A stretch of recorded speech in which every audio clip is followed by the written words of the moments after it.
Hey there, boys and girls of the YouTube world. Today we're going to take a look at the most expensive vehicle that I have ever bought in 25 years of buying vehicles.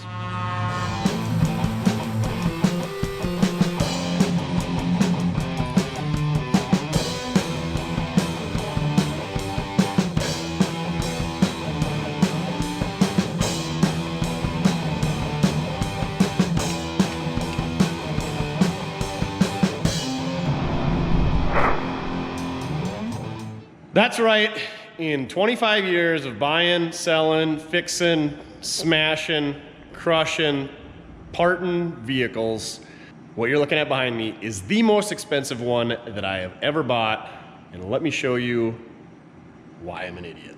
So what I've got behind me right here is a 1947 Chevrolet half-ton pickup that's been slightly modified. You may ask, Mortske, why'd you pay so much money for that thing? Well, it's done, it's ready to go, and if you know me, I'm not any good at finishing projects. So this thing's turnkey ready. We can jump in this thing, go down the road, it's proven. And the other thing, other than being my favorite color, is that my late uncle built this thing in the early 1990s. So some of the 1990s needs to go, but it's also kind of sentimental because, like I said, my uncle was kind of a mentor. He's a super cool car guy. He passed away when I was pretty young, but still got a lot of good memories with him, and I got some memories of this pickup. So let's take a look at this. So this is an advanced design Chevrolet pickup. They made them from 1947 through 1955. Early 55. 55 was a two-way year. What is it? The task force was the late 55, and the advanced design was the early 55. A lot of people call these 47 to 53s. They're all slightly interchangeable. 54 and 55 have a one-piece wraparound windshield. There is a 5-window design that's highly desirable. Not my favorite. I like the 3-window design, but they got the corner windows in the back. There's some slight changes over the years. The door handles, which you can see these are shaved on this one. I think the early ones have a turnstile, and then I'm not sure the year. I believe it's 51 where they have the push button. Same deal, like 50 or 51. They went to the wing windows. The original or the early ones didn't have wing windows or something like that. I don't know all the little quirks. I think 47 is the only year that has the fuel tank in the bed, but I'm not sure. I think the later ones have the fuel tank below the seat in the cab there. It's also on the wrong side. So the story on this thing, as far as I know, like I said, I was very young when this pickup was around. My uncle was kind of a builder, a car jockey, a car guy, whatever you want to call it. He was building this for another gentleman. I don't know what happened, if the guy ran out of money, if my uncle ran out of ambition, if there was a falling out, what happened. He was building this for a gentleman. Anyway, my uncle ended up with the pickup, and he sold it to another guy. That guy collected some parts. It sat in his garage, and then it ended up with Reg, who I picked it up from. He's a family friend. He had it for about 25 years. He put it together in about 1998, put 32,000 miles on it. He's getting up there in age, and he says, I don't need it anymore. He says, I'd love to see it go back to you. Here's my number. I went and looked at it. I knew the pickup before, and I said, yep, absolutely. I'd love to own that pickup. It's ready to go. I know the history on it. It's got sentimental value. I know it's a well put together pickup. So long story short, I bought it. Here we are. We're going to enjoy this thing this summer. We're just going to go pick it up, drive it home. Reggie's going to follow us back, check out my new place. He hasn't been here yet. And then he's going to give us a ride back up there, and we're going to pick up Bernie and drive it back. So yeah, we're going to have a nice, uneventful ride in Bernie. Come on now. I got to drive here. This thing needs a cup holder for my coffee. All right. We'll see you guys in a bit. Why are you holding my hand? Are you going to shift, or are you going to start the key? Are you excited? How excited are you? All right, let's see if it starts. Of course it starts. It's Bernie. 3/4 of a tank of fuel. Is that going to make us 25 miles? Should. Let's hit it. Hit it. We're almost at Reg's, Duff. There's a couple more miles to go. Old Bernie's coming along at 65 miles an hour. Medium oil pressure, half tank of fuel yet. Runs nice and cool. Alternator is barely charging, but good enough. We need to get a radio in here. Stock radio, stock looking radio. That Pioneer CD player don't work. And we need some tunes, don't we? Instead of just listening to them mud sluts hum back there. fast as is. All right, we'll check back in once we get to the getting place. Where'd you get a gun like this? At the getting place. Well, it's North Dakota, and no rightful car guy would live on a paved road, so we're gonna even get to venture down a little bit of gravel. Not much, just enough. That's why you don't want too nice of a tow truck or a hot rod, because, you know, sometimes you gotta drive on some gravel. Right, Duff? Yeah. He says, hurry up and let me out. There's a lot of trees. Maybe there's some squirrels we can chase around here. Or a rabbit. Where's a rabbit? Birds. Birds. That's a mourning dove. We're not chasing that. Well, here we are. Casa de la Reg. He's got himself a little gas station looking building. They used to move buildings back in the day, so a lot of recycled stuff here. And a two-wheel drive dually plow truck. He says that thing works like a champ. Of course, because it's a square body. Got the chains on the back tires, only training wheels. Classic. Hydraulic pump for the dump bed that he uses to run the plow. Oof, she needs a bed floor real bad. I guess old Duff is gonna do some searching for critters before we go buy some more junk. We parked right in the way. We gotta get easy, it's icy. I think we gotta get in that door. If it's like a So I give this to her, right? no, it's a 3D. No! I gotta get a picture of you two together though. You found it. All right, we gotta get a picture. Yeah. Here's some swag for you. If it don't fit, let me know. Or give it to somebody that it does fit and chew me out. Oh, now it's dirty. It'll never be clean again. You ready to go for a ride? Yeah. Load up. No door handle. Yeah. Oh, I left the wire in the back because that wire, the wire's down here. Yep. Kind of hard to grab. And it pulls hard. I used to could do it, but I can't no more. I have enough to drink. Okay. You driving? Oh. Oh man, that door is firm. Will it start? 32,617.4 miles on the Dakota digital gauges.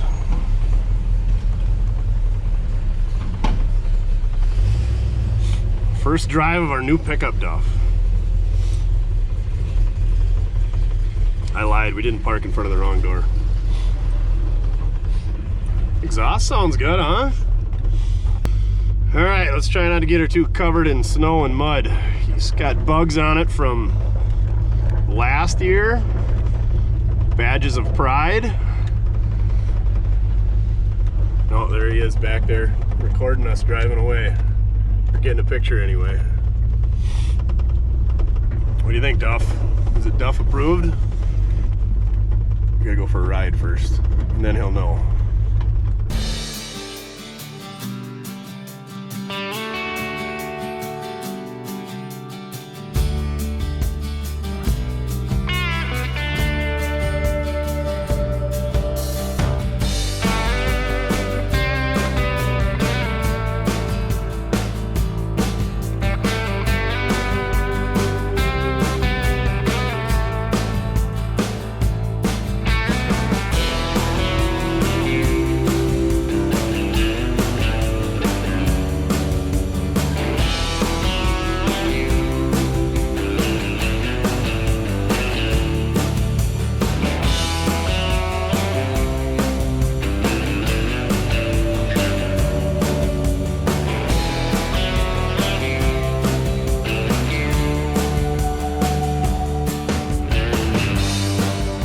We made her home, Duff.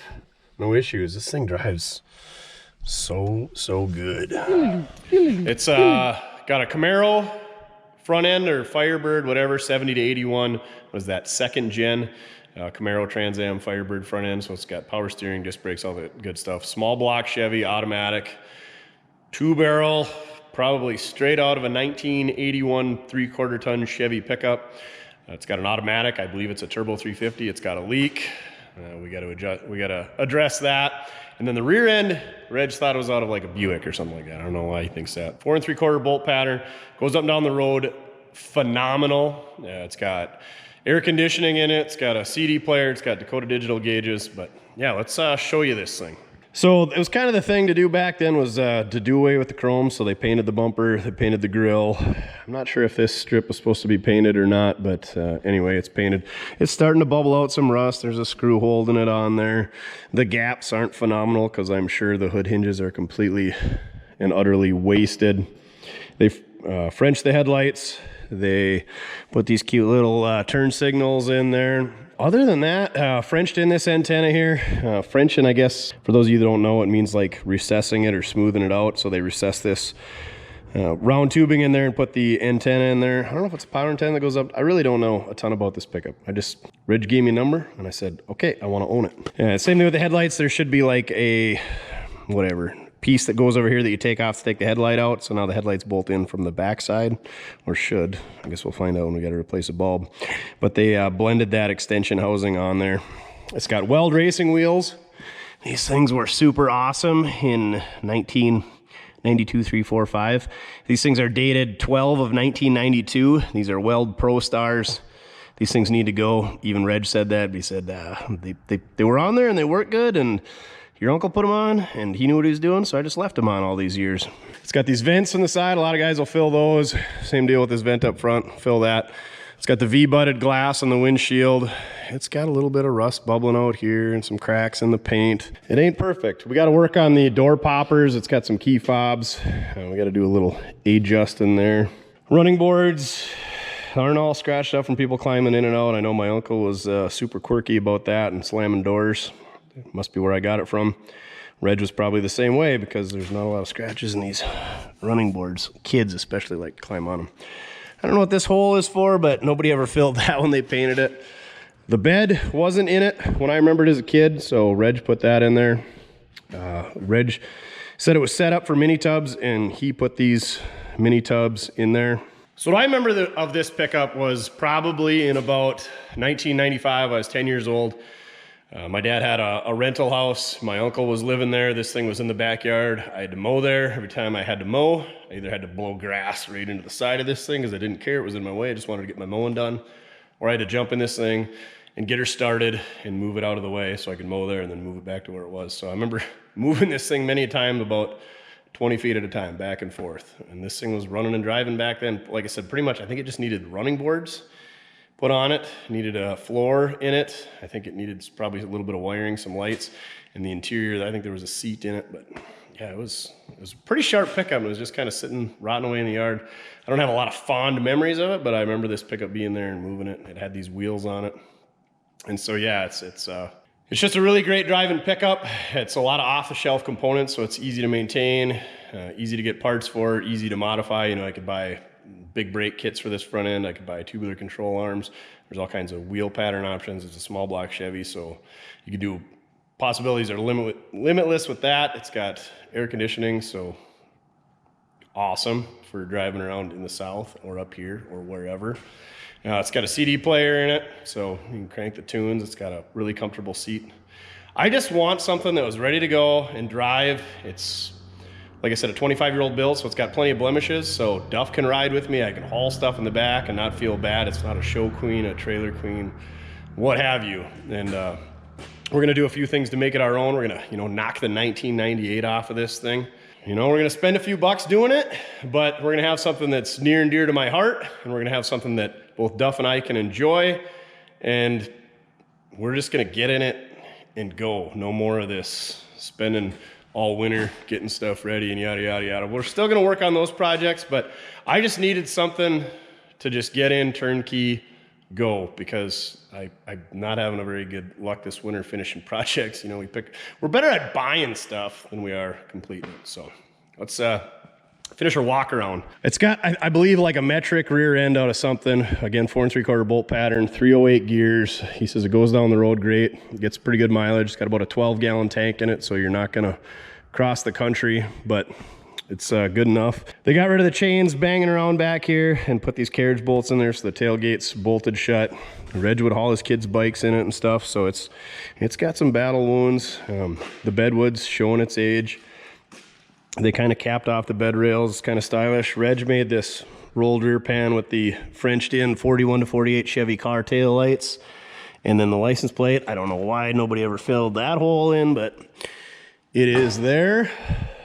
So yeah, that's pretty much what it is. They left the drip rails on it. A lot of guys would shave those, and then same deal with this trim piece here. Guys will shave that as well. I guess there's no vent on this side. I did not know that. He says mice got into the interior, and so there's a little bit of rust coming down, and I don't know what you'd call that.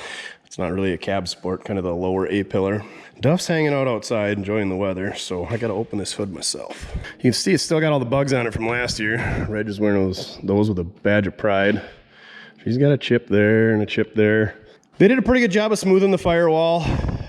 Reg put the vintage air conditioning on it. He said he's never had to charge it, knock on wood. It's worked great. It's got the original copper brass radiator in it. I'd like to do away with this overflow tank, maybe put something a little bit cleaner or mount this in a better spot. It's got headers, which I hate, but they're on it, they work. I want to get rid of the billet aluminum air cleaner and valve cover. It's got HEI, a Rochester 2GC, the large bore, the later one. The engine decodes is a 1981 C20, whopping 165 horsepower. Chrome alternator. He's got a long water pump, but I believe all these brackets are from Vintage Air for the alternator and the AC compressor. It doesn't have a flexi hose, but you know, these coverings are almost as hideous as that, if you ask me. Valve covers are leaking, so we're gonna seal those up. I think I'm gonna get some valve covers coming and an air cleaner to kind of clean that up. I'm just gonna leave the two barrel. It runs so good. It's got plenty of pep for what it is. Maybe put fuel injection and cruise control on it, but we shall see. We're just gonna kind of leave this thing, you know, put our own little stamp on it, you know, change the wheels and tires. I'm not sure if I'm gonna go with torque truss because we can steal them off that 63 and bolt them on, same bolt pattern, or we're gonna steal the steelies and dog dishes off of the 61 bubble top because those were supposed to go in my wagon anyway. And they're, again, same bolt pattern, so we can throw them on this thing and change it up. 20 lug nuts, really changes the look of a vehicle. The other thing is, I think we're gonna have to order some wheels or swap a rear end. There's just way too much room in there. I don't like the way that wheel sit. It needs to come out, and I refuse to run spacers. We might put a spacer on there just to see what we need. But yeah, we're gonna do a little playing around with wheels and tires. The stance, perfect. A lot of people think it's too low. Reggie says it's kind of a pain to drive, it's too low, but he's put 32,000 miles on it since he completed it, so we know it's a proven driver. He's had this thing up and down the track. He's had this thing all over the tri-state area, going to car shows. He's had it to Deadwood. He's had it to Devil's Lake. He's had it to Minneapolis. Been everywhere, man. I've been everywhere, man. It's got a, I don't know, it's supposed to have the early style engine mount, so a lot of guys will put these chains on here, so if that engine mount ever failed, the engine can't lift up. It's got a mechanical fan, this cute little fan shroud. It runs, he says it runs cooler idling around with the AC on than it does the AC off. I don't know how that is, but he knows what he's talking about. He's been driving the crap out of it. I noticed this hardware is loose or too long holding this bracket down, so we might have to do something there. The plug wires are super oily and should probably be replaced, so we're gonna do something there. He said the output shaft and the transmission seal's leaking. There's a huge puddle where I had it parked before, so we gotta do something there. We might find a different steering column at some point, but this is gonna stay in there. I guess that's a Camaro steering wheel. And I'm guessing it's this wheel and column out of whatever the front end came out of. It's got power brakes that are underneath the floor. I don't like the feel of that, so we might put a different master cylinder in there to get a little bit firmer feel. I don't know who did the interior. It's kind of done in that, again, 1998 style. It's got that OBS seat like I like, so 88 to 94 Chevy regular cab. It's got this vinyl covering on it, so Duff can ride in here, and I don't really care because it's not going to tear it up. We got chrome window garnishings. Those look kind of nice. Dakota digital gauges, again from 1998. They got to go. You can't even read what the tack is because it's a terrible design. So we're going to go with something a little bit more retro. They look like original gauges, but they're all digital. So I think that's what we're going to go with. Again, it's got the under dash vintage air setup, which works great. Heat works great. Turned it on the ride home. No problems there. Find your CD player. We might change that up a bit. Again, we'll see if it works. Not a big deal. Probably just leave it for the time being. It's got a finished headliner in it, dome light, all that good stuff. I'm guessing the seat tips forward. It's got seat belts in it. That's handy. Oh yeah, so we got a little storage back. Oh, he's got an amp in that thing, 600 watt. Dang. That's the thing with these pickups, there's not much storage. You got a little bit behind the seat and then a little bit under there. You can throw some stuff in the bed, but they're good. It's not covered up. It's not protected. Anybody can take it from you, whatever. So yeah, carpet's kind of wrinkled up, yada, yada, yada. It is not a perfect pickup, but it's a driver and we're gonna drive the crap out of it and we're gonna enjoy it. So I've got some valve cover gaskets. We got to put those in there. I got a seal for the transmission. We're gonna have to put it on the hoist and put that in there. We'll take a look at the bottom side, make sure there's no surprises. And we're gonna put some plug wires on it, maybe take and pop the distributor cap off, take a look at the inside of that, maybe put a cap and rotor in it. It's HEI, super easy stuff. Long term, I'd like to put some new radiator hoses on it and replace all the heater ear hoses and the vacuum hoses and brake hoses and all that stuff because it's 25 years old or older at this point. And the starter bendix is kind of, you know, being wonky. Most money I've ever spent for a car, and of course the starter's acting up because that's what we do around here is replace starters. But yeah, I want to get it on the hoist and look at it. I'm super excited about this pickup. I'm super excited because it's, you know, kind of a family heirloom that's coming back to me. It's something I can enjoy. It's not exactly the way that I would probably build a pickup. I'm not a fan of nice shiny paint like this. I like stuff that's, you know, kind of crusty and rough around the edges, but again, this thing's a lot more presentable. It's more looks going down the road, what have you. So enough of me rambling. I think we're gonna call this thing Reg because Reggie owned this thing for 25 years. I mean, he may not have built it from scratch, but locally he's the one who's known for owning this pickup. Hopefully we're gonna get the windows tinted. I might actually get that done this week. Who knows, we'll see. And yeah, we're gonna put our own stamp on it, doctor a few things up, and we're just gonna enjoy this thing. Maybe fix a few things as we go. Like I said, CD player gauges, maybe that carpet, odds and ends. We're gonna wipe the 1998 off this thing and we're gonna drive the crap out of it. Maybe put a chrome grill on it, maybe put a chrome bumper, I don't know. Or maybe just leave it and enjoy this pickup as it is. But I drove it about 30 miles home, 25, something like that, 70 miles an hour, cruises up down the road, phenomenal. Again, it's like driving a 1978 Camaro, you know, goes on the road like one. Maybe an overdrive and a Ford 9-inch, play around with the gearing would be good because then we could get our offset that we want, our wheels and tires and all that, and then overdrive so we get the RPMs down, but we could still have that low end oomph. I don't know, but I'm totally cool with the 2-barrel, gutless small block and the direct drive turbo 350 and the 308 gears because, like I said, it's proven, it works. It doesn't have to be anything fancy. I didn't pay crazy money for this. I'm just a cheapskate who's never spent that much money on a car. I think what Reggie gave me for a price on this thing was super fair. I'm not going to disclose it because this thing's not for sale, and the price is between the buyer and the seller, which is Reg and I.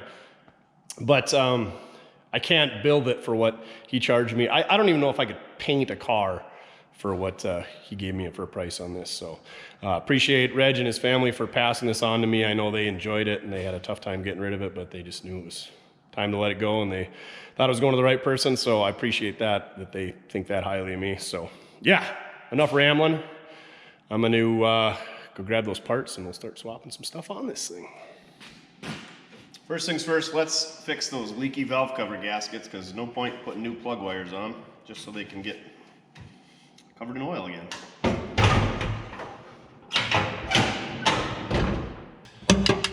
Thank goodness they didn't put the wing nut valve cover hold downs on because those things are horrendous. And the downside is we could have those valve covers off without any tools if we had them, but I'm glad we're without. Ooh, blue Moroso spark plug wire holders.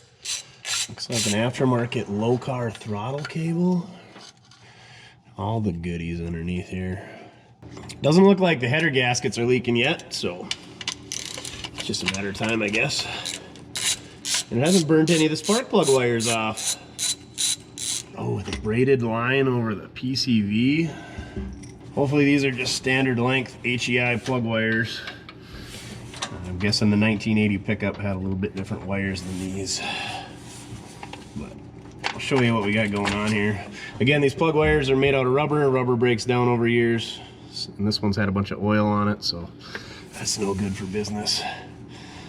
But let's fix the valve cover leak before we worry about the plugs and wires and such. All this billet aluminum goodness. Don't worry, we got valve covers on order to replace these.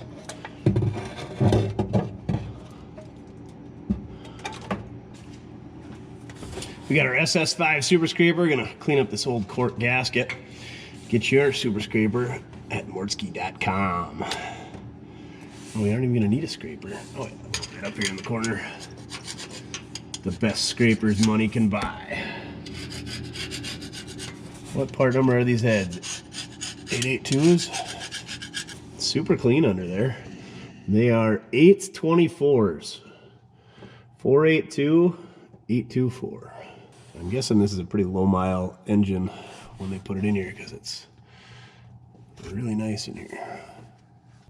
Let's keep it nice and get this crap out of there. Valve cover gaskets, super easy to replace most any vehicle.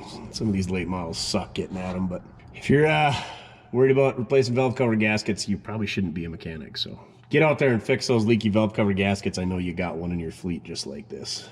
Just like Reggie didn't want to fix them for himself. Okay, I'm gonna get my new Felpros and we'll be on our way. Duff says, make sure you clean up the valve cover too while you're at it. I think these are tall valve covers. You can tell by the way that they are. This is an aspen. You can tell that it's an aspen tree because of the way it is. And they're SPCs in Taiwan. I'm guessing the Taiwanese meant to put SBC, but they put a P. I'm gonna clean these up a bit, and we're gonna put our Felpro VS 12869Rs. These are they're not cork, they're kind of the cork rubber something or other. I like these ones. Nothing wrong with cork ones. I mean, they lasted for 25 years, so should be good. I'm gonna clean this up. We're definitely not gonna clean up the outside because I really don't care because these are gonna go in the trash at some point. Well, not in the trash, but they're going off of this thing, so I'm not gonna spend my time cleaning up the outside. In case you can't tell, I'm not the guy who likes cleaning cars, much less underneath the hood. Not a show car guy. Props to anybody who likes cleaning their car and sitting on a lawn chair around it and talking to everybody that walks up to it during the car show. That is not me. All right, I can see how this leaked. This should be like a nice machine surface. And there's ridges and crap all over. Who'd have thought? Taiwanese valve covers in poor quality.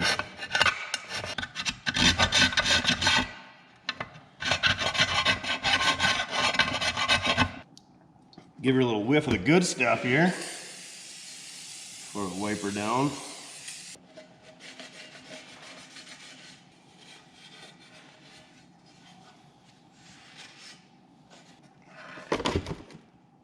Gonna put a little dab of the old right stuff in each corner, mainly just to hold the gasket in place while we assemble it.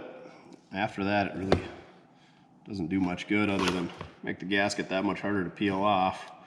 That being said, be, responsible with your adhesive application, sealant, whatever you want to call it, gasket maker. Don't make it miserable for the next person. That, and then there's nothing more disgusting when you see orange frickin' RTV shooting everywhere on somebody's nice engine. So, kind of like drink responsibly, RTV responsibly. I don't know that the RTV really likes the old rubber gaskets. I thought these were like a hybrid of something, but it seems pretty rubberish to me. I'll put a dab in the middle as well. Maybe the RTV just doesn't like to stick to the old Taiwanese valve cover. All right, we're ready to slide her back on. 4 1/4-inch bolts and we'll be back in action.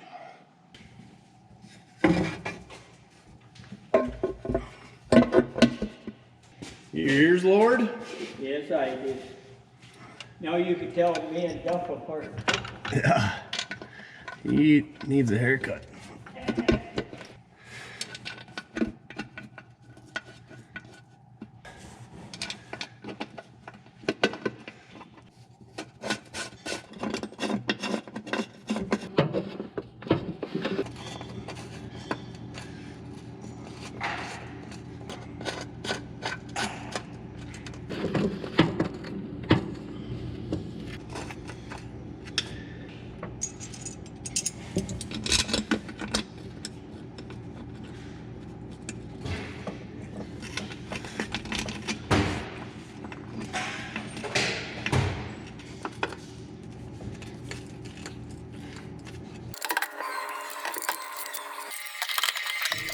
Belts actually look pretty good. I'd like to put a new belt on the AC compressor, but the bolt to let it pivot is also pretty sticky. So we're just gonna wing it for now, because if we start getting into those belts and getting that bracketry off, I think we're gonna be fixing some broken bolts. So we're just gonna pass on that because nobody wants to deal with that. Ain't nobody got time for that. Let's go to some plug wires. I got some 26907 Pro Series. It's the fit demanded by pros. They're just some generic HEI wires. And the way I like to do it is I like to lay them out longest to shortest. These three are the same length. These two are the same length. Those two are the same length. And then we'll start with the number one plug wire.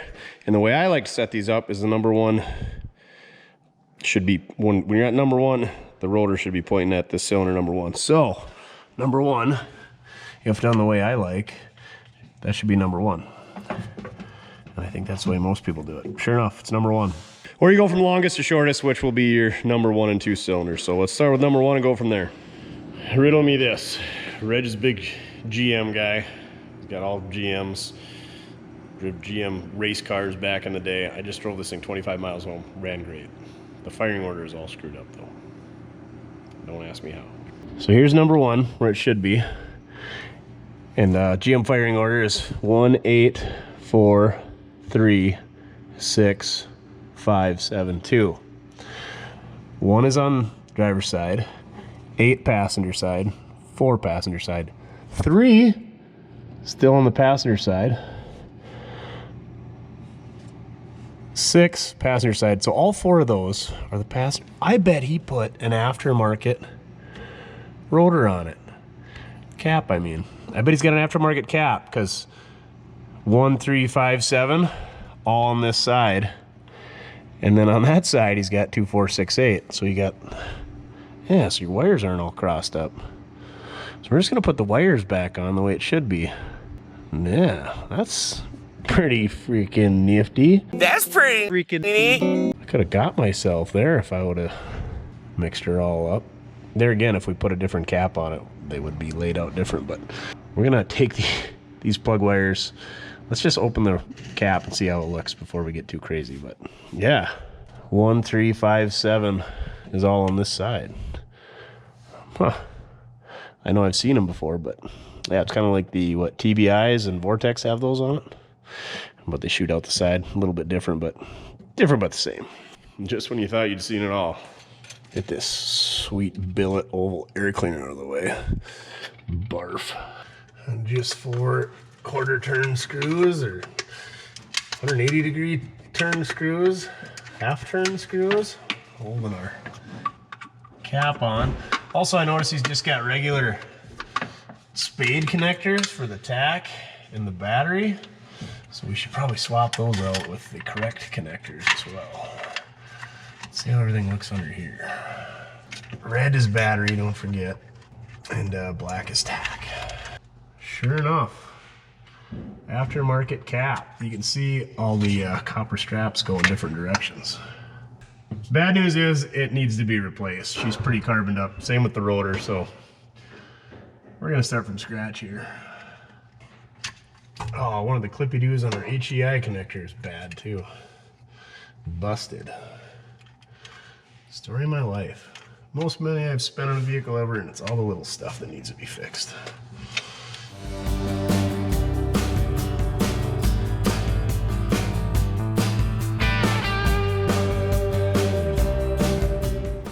Just 2 screws there to take this rotor off. You can see how corroded and burnt it is. Easy to replace. It is a, oh, thought that was a GM mark. It's not. It's got a date on it though. August 27th, 1990 something, so either way it's at least 23 years old. So probably when he built it, 32,000 miles on it. Not a ton of miles, but good time to replace it. Check the bushings on our weights here, everything looks nice and tight, so really the only component that can leave you on the side of the road on these HEIs is that module. They're kind of common to burn out, so if you put a ton of miles on, get a long ways from home, throw one of those in the glove box, pretty easy to replace. Take the cap off, again 2 screws and a couple of connectors, easy peasy lemon squeezy. So we got our new rotor, the D318C by Standard Ignition Parts. They're kind of my go-to for ignition components. That's what my grandpa used to sell when I was a kid, so that's what I stick with. I'm positive they're not made in America, but what is anymore? But usually a rotor won't leave you on the side of the road unless it breaks, which is not very common. If they're gonna break, they usually do it right on first startup after being replaced. Okay, I guess we didn't get the screw hole lined up. Come on now. I love working over these nice painted fenders. I think they make fender covers for that stuff, don't they? Yeah, don't worry, we won't get too used to it, hopefully. We got our new DR450T cap. We got to take the coil and everything else out of this one and the cover here. Just, again, 2 screws. Take that cover off, swap everything over to this one. We're ready to slide it back together.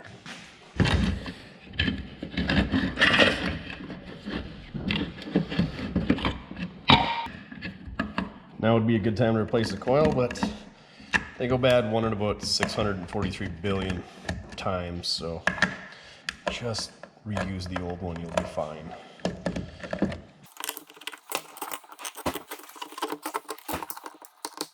Push these spade connectors out the top.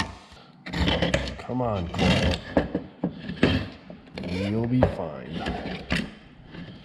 Here again, your 3 wires, they could pretty much only go in one way. Okay, there's only 2. One of them's a ground, my bad. This one, here. Before you drop that in there, you're gonna grab this little guy. Check to see if your new cap came with one. Sure enough, don't throw the box away. That's your contact button that goes to your rotor. Where are you at? That little spring dealy on the end. Drop that guy in there. Put your rubber insulator in there, drop that over the spring. Drop your coilio in there. Come on now.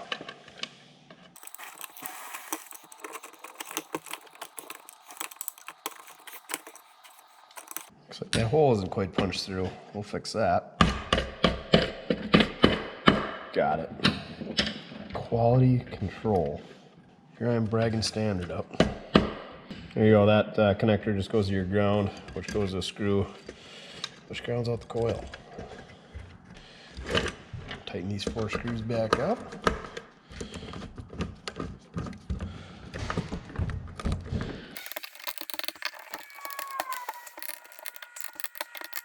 Put a cover back on. 2 more screws holding that. And you got 1 new distributor cap just about ready to go here.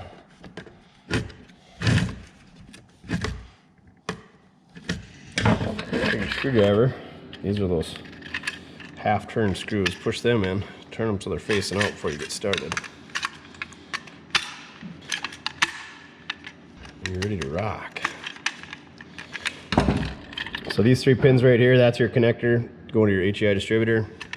And then these 2 spade clips are your tack and bat. And see, you could put a regular spade connector in there, but the OEM connectors have a little tab that catches on these so they can't fall off, because guess what? This is facing down, so you're fighting gravity. I always use the right connector.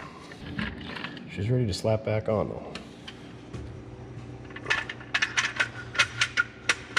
It's got a little interlock tab, so it pretty much should only go on there one way. And these connectors are usually off to the driver's side if you put her on there right.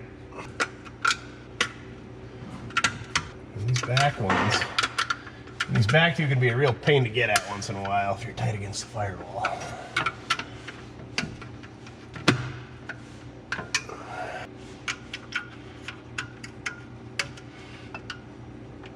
Your distributor connector should only go one way. And then, like I said, battery's on the right, tack is on the left. You know what? Let's put the right connector on while we're at it. You can get these handy dandy replacement connectors from Speedway Motors and probably other places. The part number for the lead is 910-13201. And that's got a little tanger on there that when you slide this on, it clips it in place. And there's our clip that holds it to our distributor cap. You should probably have one on the tack too, but if that comes unhooked, you're not gonna be dead on the side of the road. This comes unhooked from the battery side, and you're gonna be sitting dead in the water. And dead in the water ain't a place we wanna be.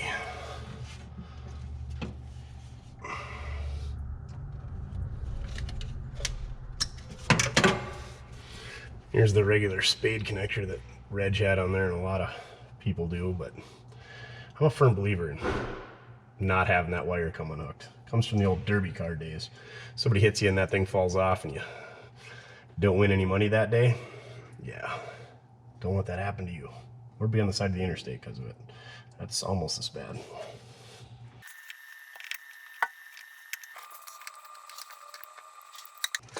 Once we got our new lead clip down there, we put our connector on. Just hook it up to the distributor.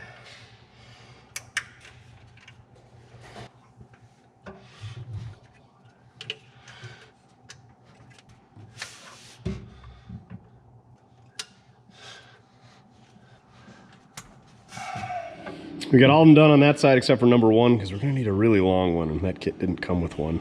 Mainly because of headers. Try not to burn them off. You're a lot of help there, pal.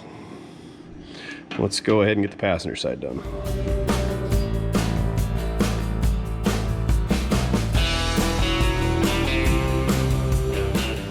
Made sure and wipe down our nice blue Moroso plug wire holders. These are actually pretty good quality.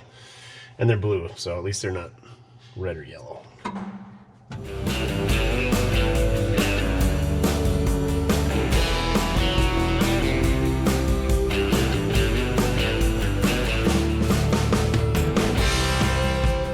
Sure enough, you can see the old headers did some damage on this Moroso plug wire holder. Have I ever told you how much I love headers? All of our plug wires are on, so let's see if this thing starts up and I'll run, because number one, I put it at the same spot as it was before, which is where it should be, but that was a really weird cap on this thing. And then also the one bar in the tack just stays up there. Oh well. Duff's like, hey, you going for an RIDE without me? Hey, get off that running board, silly. Yeah, I know. You don't know any better. At least you got your shoes off. Plug wire's done, cap and rotor done. I think I'm gonna pull a spark plug out, see how that looks. So we've got to put plugs in it. Go from there. Spark plugs checked out good, so we're gonna just slide those back in there and call her a day. Okay, just kidding. We should probably put some plugs in it. What are they, Delcos? R44s? R43TS.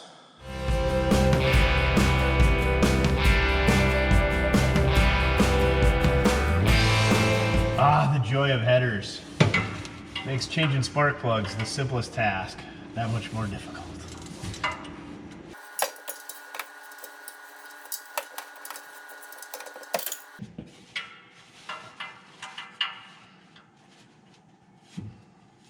God, I love headers. Have I ever told you how much I love headers? Can't even get the socket on there. Just the socket, no extension, no nothing.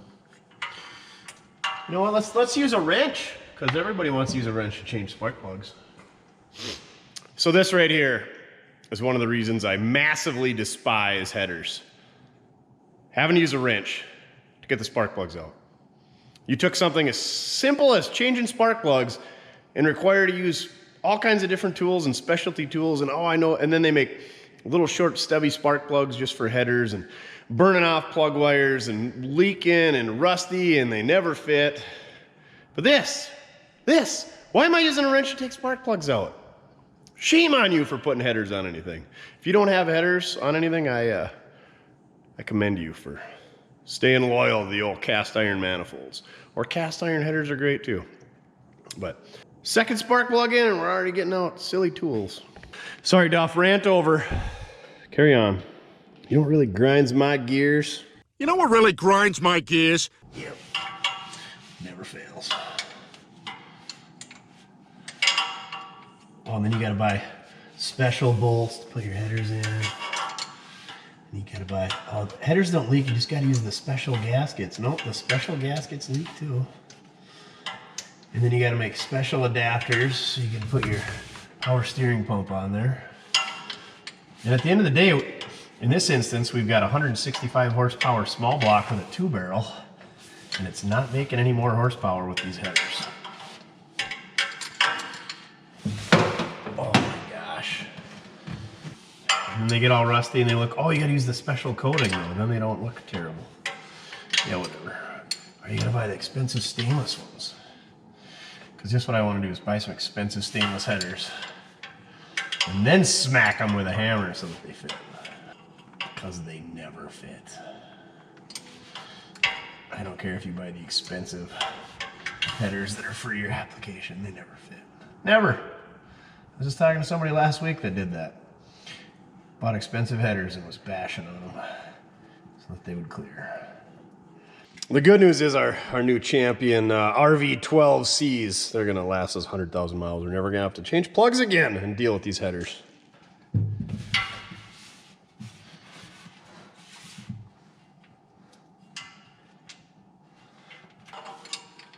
The most money I've ever spent on a vehicle that comes equipped with headers. What is this world coming to? Nothing, I just make poor decisions.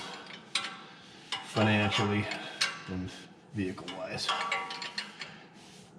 And this thing's gonna be so fast once we get her on the road. And we owe it all to these headers. I'm taking bets on how many more tools we gotta drag out to put 6 more spark plugs in. What a great little storage spot, that hideous oval air cleaner.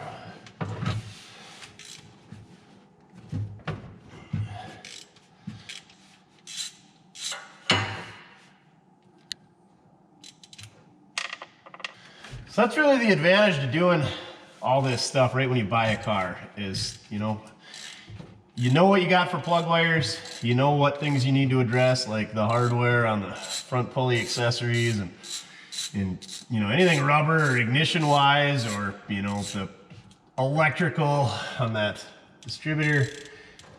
You know what you got, and it helps you to familiarize yourself with the vehicle that you just bought. Like, you know, if I just got on this thing and drove it down the road, it probably would have been fine, but at some point these plug wires would have failed because the oil dripping on them, or we'd have ran out of oil because it's leaking oil, or that connector would have fallen off that distributor. It's just good to give your vehicle a once over, even if you've had it on the road for 20 years, or if you just got it running. It doesn't matter. It always helps to get your hands on things, and that's the beauty of doing things yourself, is you know how it's built and what's going to need addressing, or how to address things in a certain scenario. So this is just a really good way for me to familiarize myself that now I know what it's got for a front runner setup. Now I know what it's got for radiator hoses. You know, I know what it's got for plugs, ignition, headers, all that stuff. And then you can make a mental note of what stuff needs to be addressed in the future, like the headers, the radiator hoses, the hideous oval air cleaner, the billet aluminum valve covers. Should replace all these vacuum hoses, all that good stuff. But yeah, do your own work. And then when it breaks out on the side of the road, you only get yourself to blame, and you might be able to fix it yourself because you built it yourself. Okay, that rant's over too. A lot of ranting today. You got both those plugs out? All right, go grab 2 new ones.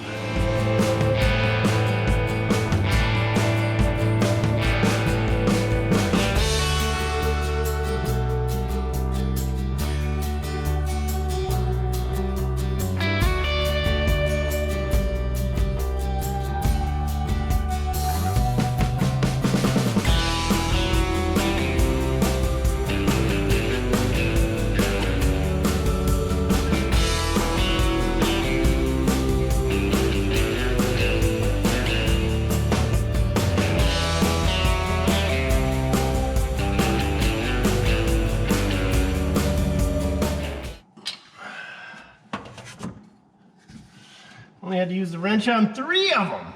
What a deal. What a deal. I win today, headers. Duff, I just noticed how terribly ill-fitting the air cleaner is. So she's kind of inset just a little bit up there. The air cleaner is from the lid, or the filter is from the lid. She's sticking out about 3/4 of an inch on the backside. I just hate open element air filters. They get full of bugs, they get full of dirt, and they look terrible once they get dirty. They're awesome when they're clean. There again, if you're doing high performance stuff and you need all that breathability, but I'm guessing that little Rochester 2-jet doesn't give a dang. Okay, I think we're done underneath here. Maybe check the fluids. Hopefully Reg did that before he sent us down the road and get her jacked up. While I was over here, I was looking at that tire. I was like, wonder what size that tire is. It's a 195, 75, 14. The 80s and 90s. What a terrible time. They're stupid little 14-inch tires. So that's got to go. And it does look like it's kind of wearing on the outer edge here, so maybe we got some alignment issues. So we should probably definitely get it aligned, and hopefully they don't find anything worn out, just out of alignment.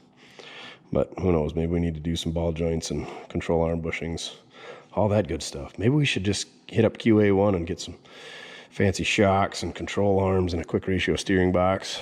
You know, go put her on the track. Maybe put a posi in the back, some fancy gears. You know, some 488s. What do you think, pal? Road track stuff? No, you'd be sliding all over the seat.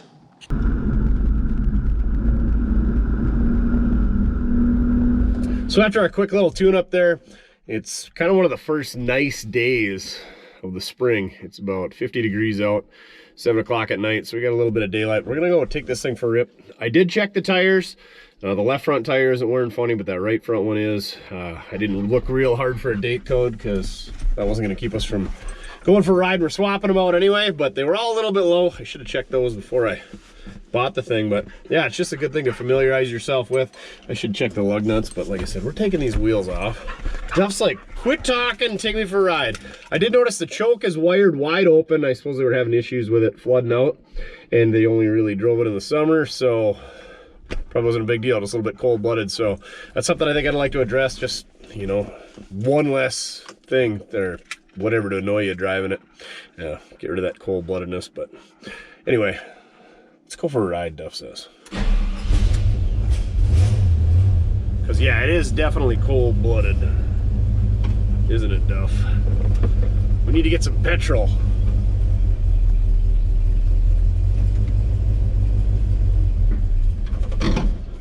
There, it died. Neutral safety switch works. Not a fan of the steering columns with the ignition switches on them. I know a lot of people like them. Not for me. Leave the ignition switches on the dash.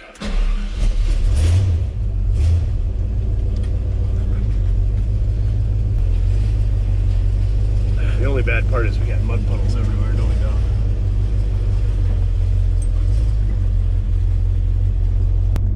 All right, Mojo cut us a ditch to drain some water, so we're gonna find out just how low Reg is. See if we can't get that bumper to scrape. Listen, Duff. You hear anything? Well, this thing ain't even that low. It is that cold-blooded, though.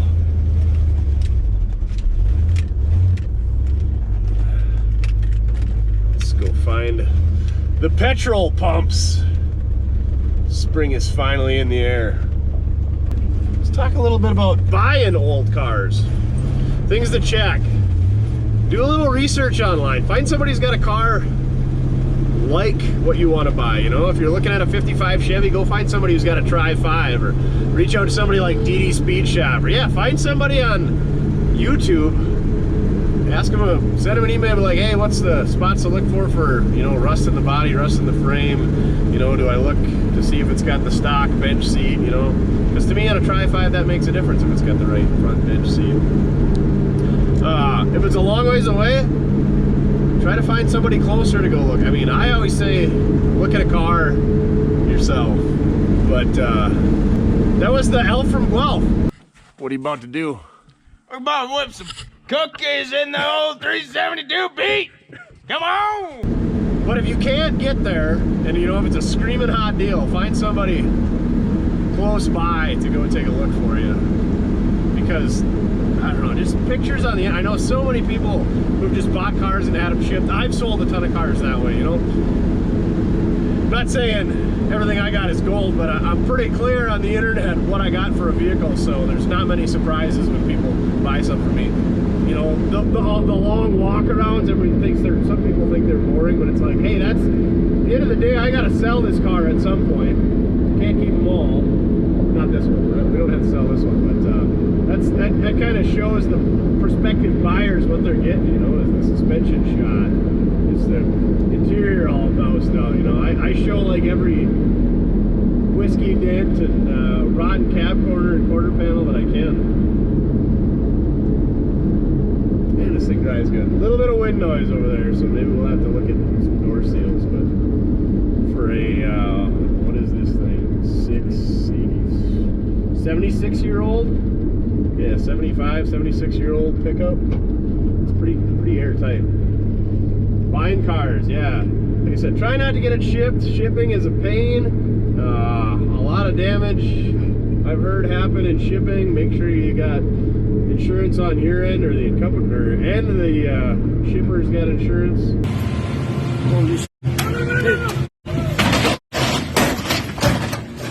Shipping these old cars is, and then something like this where it's okay, it's got a chip on every corner already, so you can't blame any of that on the shipping guy, because they're gonna come see this thing and they just pick anything apart that's not like brand new, late model stuff. Look at the tires, check the dipstick, show up. I always say you want to show up with the vehicle cold. I want to hear that thing cold start. You know, what does it run better once it's got warmed up? Not.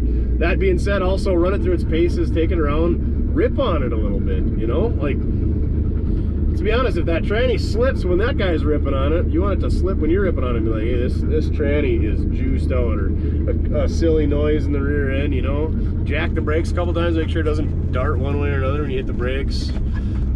Ideally, you'd put it on a hoist and take a look at it, but, you know, I know not everybody's got a lift to put it on, but cripes. First time we filled up, we already did it backwards. The fuel filler neck's on your side, Duff. Thanks for reminding me. Yeah, starting a car cold when it ain't warmed up, you know, sometimes there's, you know, carburetor electrical issues that show up when they're cold. Get it up to highway speed, don't just take it around town, but then at the same time, do take it around town a little bit. All right, I'm gonna put some petrol in. We're gonna get out of here. Gotta remember to take my keys because shaved door handles. Let's leave the window down just in case.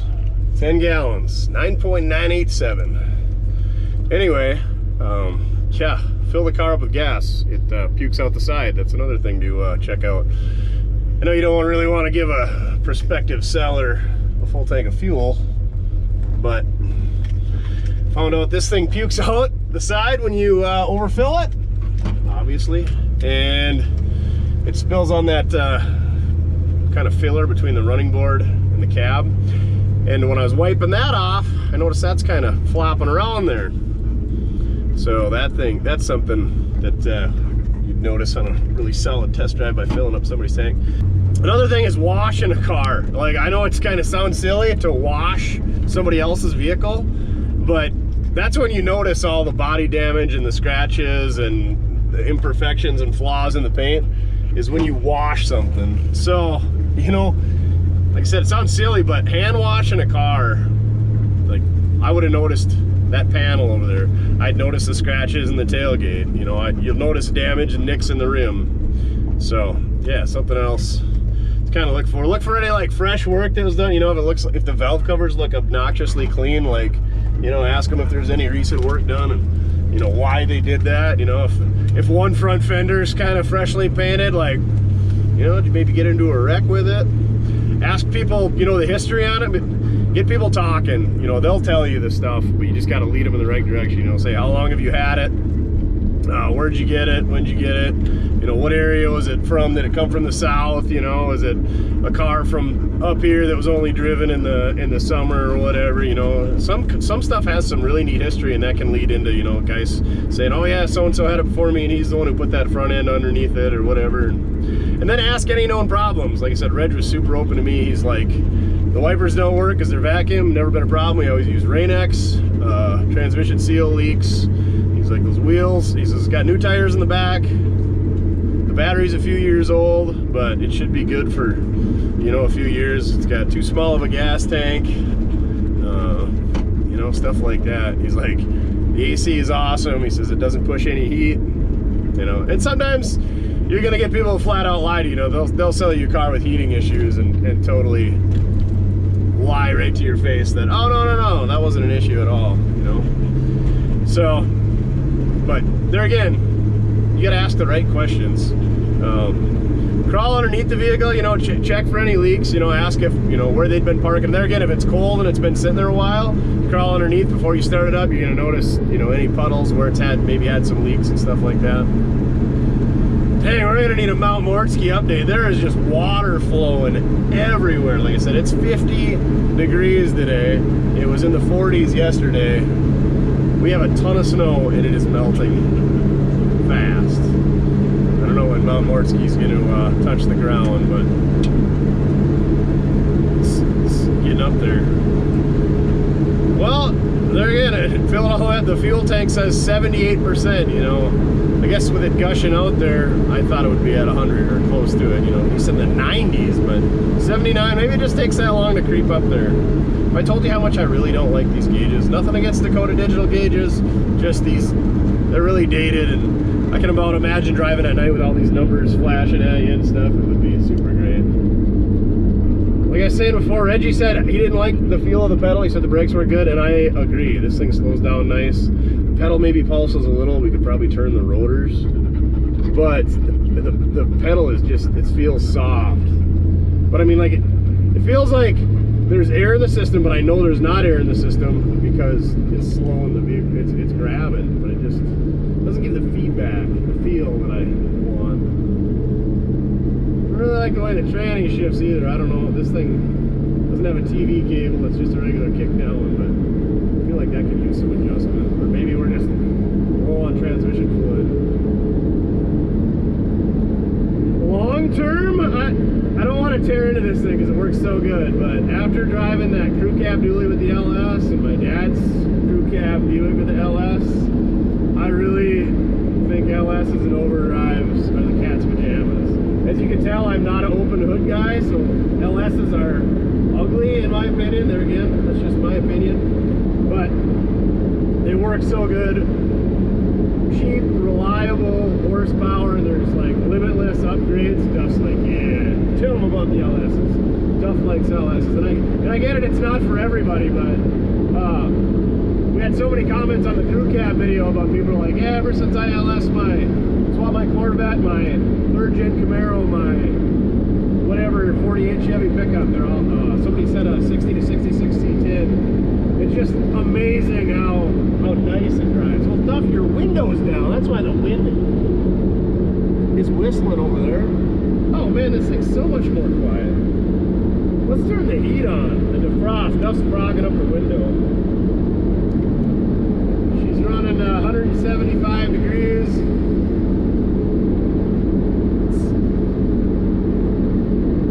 Okay, there's no seat belts. They're on the outside, but not on the inside. Again, something to check for. You know, check to see if the cigarette lighter works. If you're buying it a long ways away and you gotta drive it home, you're gonna want a way to charge your phone. Billet cigarette lighter. Rich was a smoker and his wife still is. Booter. Shout out to Booter. It's a funny name, huh? A funny story how she got that name. Yeah. So their lighter does look like it was working at one time. Let's push her in and check it out. We haven't done a cigarette lighter test since like what? A Chevy van? I don't know what it was, but hopefully it doesn't pop out and burn a hole in my flannel that's laying on the floor down there. And this seating position, everything's comfortable. Tilt wheel. Cruise control, that's something I want to add on someday. But yeah, we were talking about long term with this thing. Just LS overdrive. The rear end's a little bit narrow, we know, for these wheels, but if we get the right offset wheels. But anyway, a 9-inch so you can play with the gear ratio. So that's the beauty of an overdrive. You can still rip it through the gears and have a lot of fun.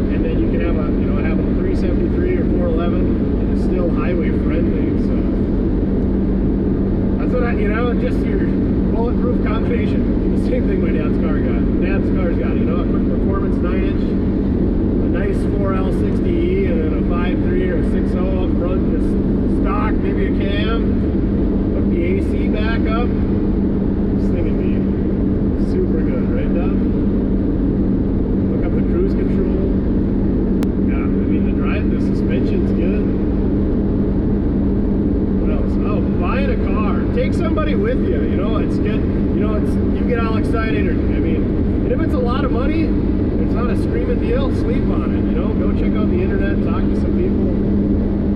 But yeah, and go back and get somebody else's second opinion. Take somebody with you that knows something about, or maybe somebody that doesn't know anything about 47 to 53 Chevys. They might notice some things that you didn't. Bring somebody that's a voice of reasoning. Bring the Mr. or the Mrs. with you. Because if your spouse doesn't enjoy it, you're not going to enjoy it that much. Like he's talking about Reg and Booter, they enjoyed this thing. It had a comfortable seat, it had air conditioning, it was easy for either of them to drive, Get something that your spouse likes to drive. Then they're going to be more comfortable with the situation. Don't borrow money to do it.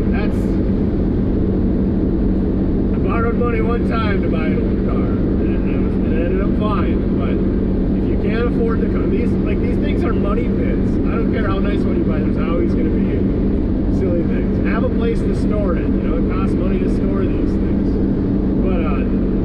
But don't finance an old car. That's I got a lot of junk, but they burn a whole cash. Finance, these are not investments. These are money-losing propositions for the most part, unless you get a screaming deal or what's whatever. That being said, like if you're not super handy or don't have somewhere to work on it, buy it. It seems like you want, it seems like 10,000, 20,000, whatever your number is.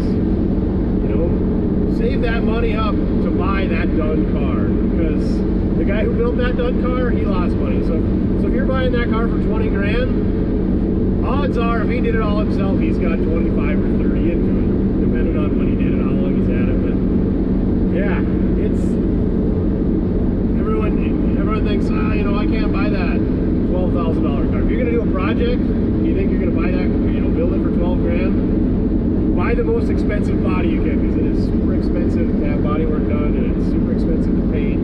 Like I said, I can't paint a vehicle for what I paid for this thing. So, know your limitations and know what you're comfortable with. Like, if it needs interior and you don't mess with interiors, stay away from it. Same thing with paint. But it's like, oh, if the engine runs terribly or whatever, it's got a bunch of leaks and you feel comfortable doing that stuff, go for it. But if you gotta hire everything out, buy the nice, super nice done one. There again, if you know somebody who runs a shop, or if there's a shop in the area where the thing's at, and they'll let you put it on the lift and check it out, or even jack it up there, use their jack and jack stands. Or if you're going to look at a car, bring a jack and jack stand. Ask the guy if you can jack it up there. Worst thing you can do is say is no, and if he says no, then be like, I don't know, maybe this car isn't for me. And now I don't think the fan's blowing, Duff. Did we blow a fuse? Well, that blows. Pay a local shop, $50 to use their hoist and get the thing up in the air and take a look at it. Or, have them take a look at it. That's what those guys do for a living is, fix brakes. Have them look at your brakes. Have them look for leaks. It's well worth the investment. Flip them a few bucks, and then, some places I know guys that'll, I don't know what the number is, but guys that work at shops, and they'll do inspections. It doesn't have to be an old car. It can be a late model. Take it to one of the, you're a well-known, look like a Wes. Take it to a Wes. I guarantee Wes will look a car over for you. He's actually in the market for a Jeep Grand Cherokee, like a 2014 to 2016. So keep an eye out for one. But I know he's been looking at them. And, look for lip rust, cracks in the windshield. Glass is expensive, and most people can't do glass themselves. So look at what you can do. If the radio doesn't work and you're a radio guy, perfect. Gauges, check, make sure all the gauges work, like speedometers. I swear, make sure it's got a park brake. This doesn't have a park brake, of course. Speedometers, seems like speedometers never ever work. Don't ask me why it is, but yeah, check all the fluids. If it's low on coolant, maybe they've gotten it hot, or maybe it likes to burn coolant. Same deal with the dipstick. If it's low on oil, chances are they've ran it low on oil before, and that oil's obviously disappearing somewhere, either burning it or leaking it. So it gives you a good indicator that something might be going on. I don't want to drive into the sun, especially with the way you fogged up the windshield, Duff. If you could stop breathing so hard, that would be great. He says, roll down my window then. Just don't climb out there and scratch up the door, please. Yeah, I got a nice truck at the gas pumps, and that guy just gave me a thumbs up. Driving old cars when they're not leaving you on the side of the road is super enjoyable. What are they? It's not miles per gallon, it's smiles per gallon. And there's a lot of truth in that, you know. A lot of people spend money on golf clubs or, you know, fishing boats or fancy vacations, whatever. But if you enjoy old cars, don't be afraid to spend a little bit of money. You know, they're not terrible investments. I mean, you don't make any money with a camper or a boat, I can tell you that. So I guess what I'm saying is, I'm trying to tell you that, you know, I didn't make a terrible idea by spending the most money that I've ever spent on a vehicle in my entire life on an old vehicle, because it's got sentimental value, it's turnkey, ready to go. I did my research, I know what these pickups are selling for, I know the history on it, I know what it needs, I know the stuff that I'd like to change that I don't maybe have to like right now, but I know what it costs to do all the stuff that I want to do.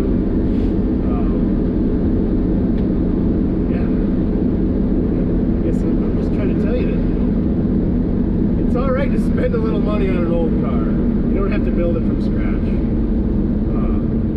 I would take a little bit more pride in something if I had built it from scratch, you know, per se, like this thing. But yeah, we just, you know, with the will it runs and the moving snow, it just wasn't in the cards to finish any of the projects that we want to do this winter. We're going to keep bringing them back, but I think it was just in my best interest to buy this pickup done, ready to go, and enjoy it this summer. We'll pick away at the other ones, so we'll pick away at this thing. And, yeah.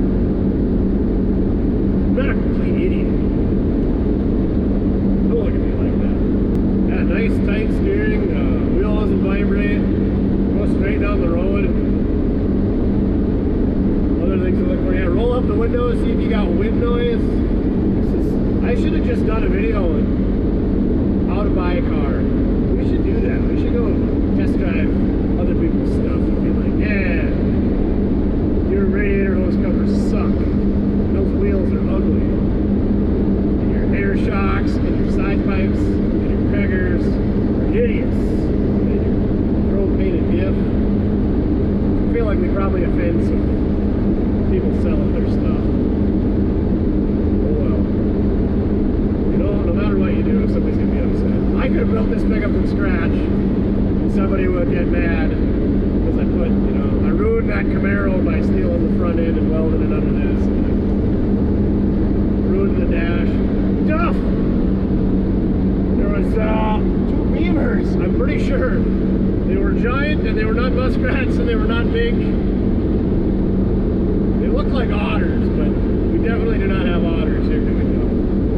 It's that time, everything starts on thawing, and all the stuff that kind of hibernates, the raccoons and skunks, I don't know if they hibernate or not, but they're pretty much non-existent all winter.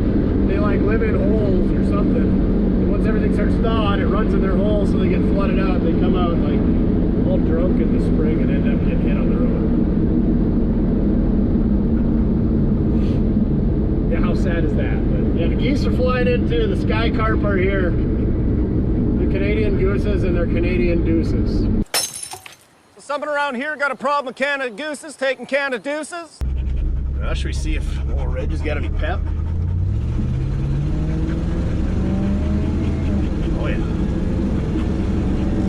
I think we got an exhaust leak. I cannot imagine the gasket on those headers is bad. Never. Oh, hey, the cigarette lighter came out. Does that mean it works? Duff, you're supposed to keep an eye on it. You can see the burn marks by the ashtray, so that's been used. Oh yeah, she works. That billet cigarette lighter should go too, though.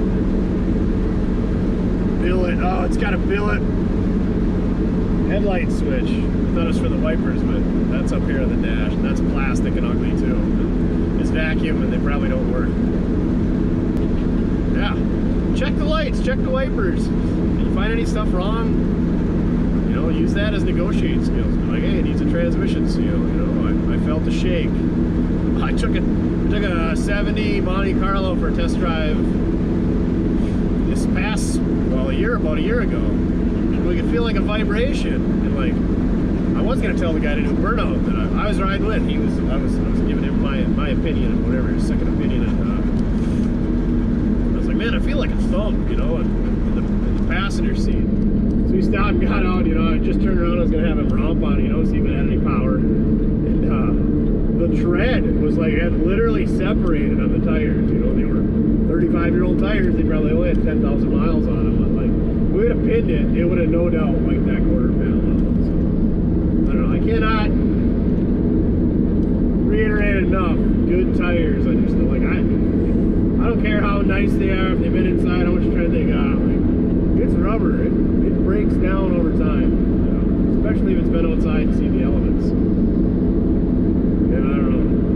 Again, these 275/60s in the back are like 160 a piece, so 320 bucks, get them on 400 bucks for a peace of mind. That's like 4 tanks of gas. You know, not if you're riding a little motorcycle, but tires will get you. You were right. So do the brakes and steering. Don't cut any corners on that stuff.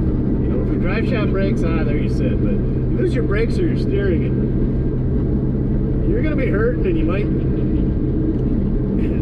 serious injury or death. And you might hurt somebody else too. So yeah, that's why I like wheel spacers. I don't like wheel spacers. You know, you lose a wheel, and especially in the front, there goes your steering and a bunch of your brakes.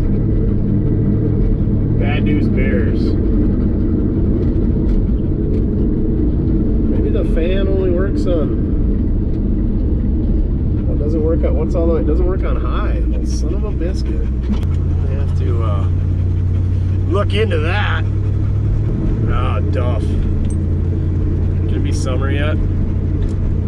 And if you are in the market to buy an old vehicle and not a nice one, go check out mortske.com or go check us out on Facebook at Mortske Repair. We got a list of all the cars we got for sale and their prices and availability. So yeah, mortske.com. You can get your scrapers there. See what else we got for sale. We're working on getting some merch in there. We're gonna try to bring that stuff all in-house.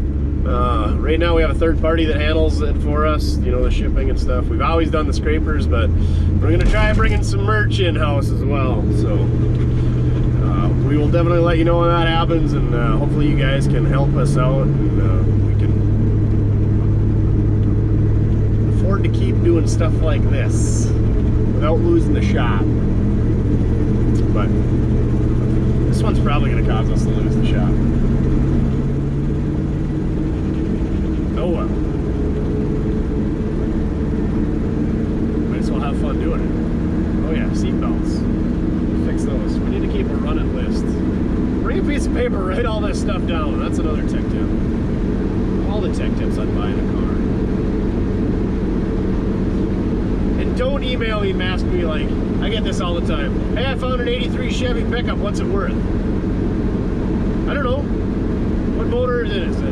What transmission is it? Does it have a title? Is it rusty? Is it two-wheel drive? Is it four-wheel drive? Is it a Silverado?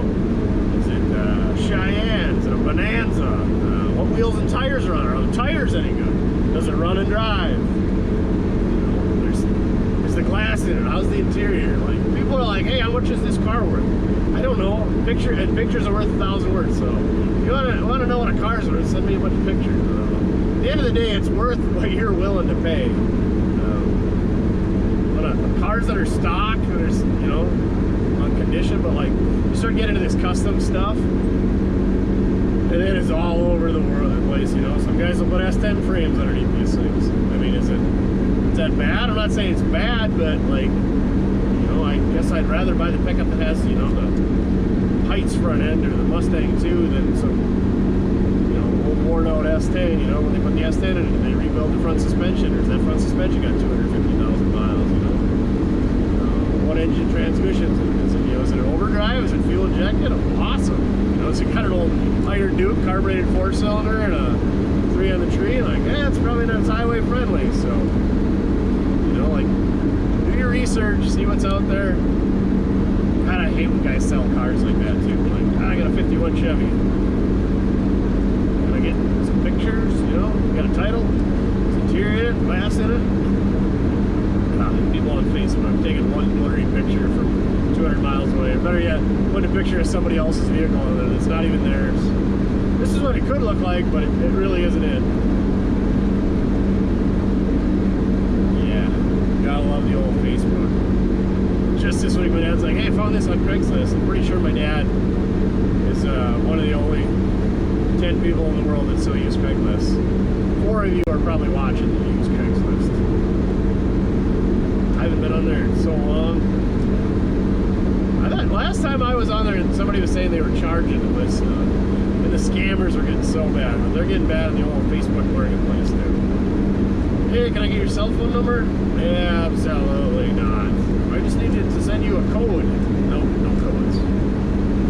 And it must work because they keep doing it. Jeepers, don't fall for it, kids. Avoid the scammers. Another car buying tip, you know, turn the radio off. You know, test the radio if you want, but you know, I try to leave the radio off just to listen for, you know, strange noises. Is there an exhaust leak? You know, is there lifter rattle, chatter? You get ratter when you combine rattle and chatter. You know, is there a rod knock? You know, how's the oil pressure? Well, that's visual, but you know, listen for any strange noises in the dry line. Has it got a hanger bearing out? Has it got a U-joint out? You know, can you hear a clunk from the brakes or the suspension going down the road? You know, is the rear end howling? You got a manual, you know, is the tranny growling like a den of hungry lions? Stuff like that. It's, there's nothing I hate worse than people got the radio cranked up. They can't hear. It's like, you know your rear end's out in your vehicle? Like, what do you mean? Like, turn the radio down. Do you not hear that howling on deceleration? What's that? Ah, your pinion bearings are probably smoked. But yeah, this thing sounds pretty quiet. You know, get up to speed, slow down a few times, feel if the pedal's surging, you know, or the rotor's warped. Is there a broken belt in the tires, you know? Be careful, but let off the steering wheel, you know, see if it pulls one way or another. If it does pull, you know, see if the wind is blowing out of that direction. Is that what's causing it to pull over? Is it the crown of the road? You know, turn around the other way and go back the same direction or the other direction and see if it, you know, pulls the opposite direction. That'll tell you if it's the wind, hopefully. Don't go like bahaing across speed bumps or anything looking for noise. That's just kind of disrespectful. Don't rip the oil pan or the tranny pan off.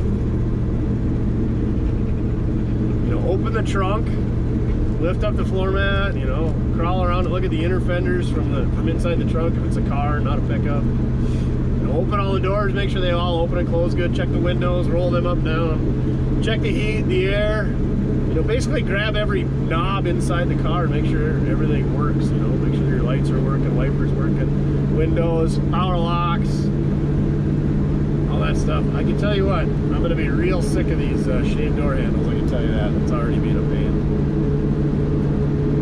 I guess we'll just have to get used to having a key fob in our pocket all the time.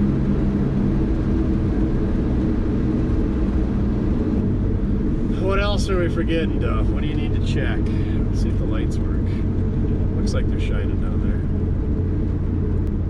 Then if you got a you know, that second person with you, you know, they can stand outside, you know, when you hit a bump or like try to do a brake stand, you know, put a load on and see if listen, see if it's, you know, lifter chatter or if it's, you know, bottom end noise in the engine. Same deal, like they can do that stuff in the cab. You can get underneath and listen. It's probably a good idea to have 2 people, you know, for safety anyways. You never know who you're going to meet. I don't whatever. Haven't been lynched yet, been in any hairy situations, but it crosses your mind, you know.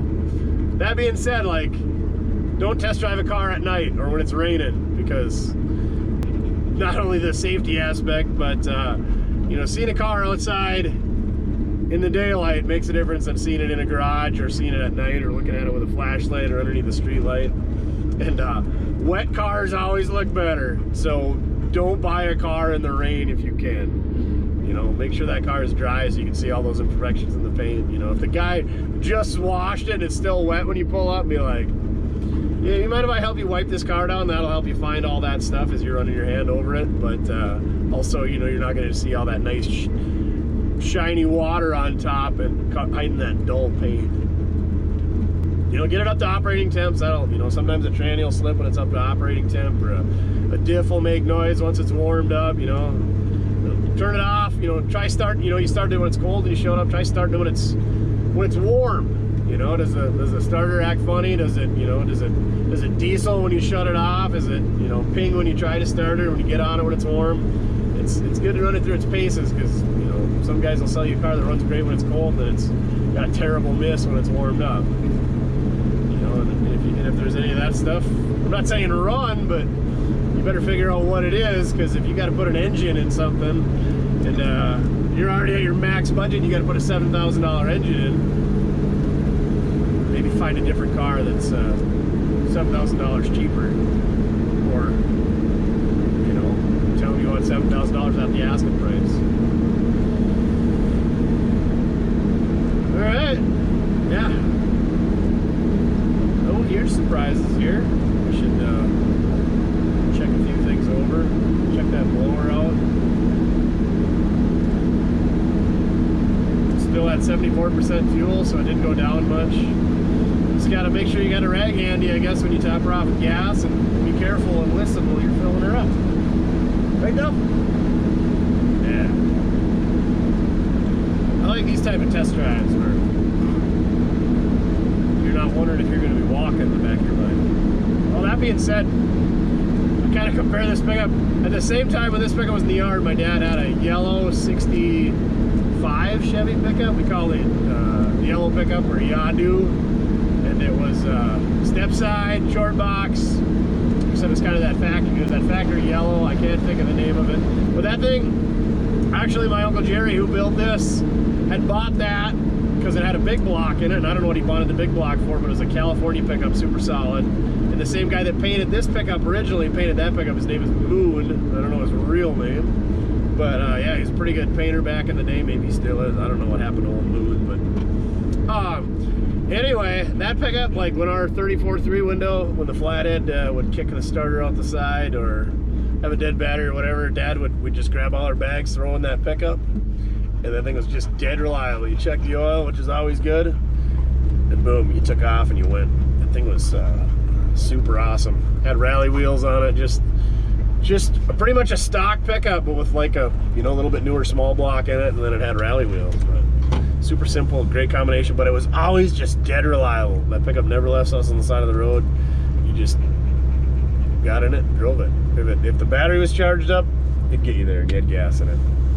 So yeah, that's kind of what this thing is gonna be. You know, I'm not gonna baby it. I'm not gonna wash it all the time. It's probably gonna sleep outside now and again. I'm gonna let my dog ride in it. We're gonna haul greasy engine parts in the back. Yeah. Old Red just treat us right? We should get some new door handles. These are kind of look like they're from 1947. All right, I got to back the old Cowboy Cadillac, or what do you call it, Tom Dooley, or what were some of the other names? Moby Dick, because it's the white whale. Tom Dooley was mentioned a lot of times. I got to look up Tom Dooley. It actually was on the search on my computer today when that crashed. So yeah. All right, let's get this thing on the lift. Let's get Tom Dooley out of the way. It's not White Lightning, because we already got a White Lightning, and we already got a cast. We got Reg up on the hoist here. That was a treat, because, you know, it's so low, so we had to use a jack. You don't have it low enough if you don't have to use a jack to get her up on the hoist, lift, whatever you're gonna call it. It's a hoist up here in Podunk. Let's take a look at the disappointment underneath this thing. It's not terrible, but I'm a little disappointed that I spent the most money that I've ever spent on a vehicle ever, and there's what we're about to see. We got our Cyclops here. You can see the bottom of the bumper. That's how low she is. She's been scuffed up a few times. We never checked the horn, but I'm guessing that's what that wire is there, just tied up, hanging out there. This thing's got, like I said, a grafted on front end out of a, you know, second gen Camaro, Firebird, whatever. So the thing with grafting front ends in is, you know, how you mount the front clip and the bumper and all that. Looks like they did a pretty good job here. They got some, what is this?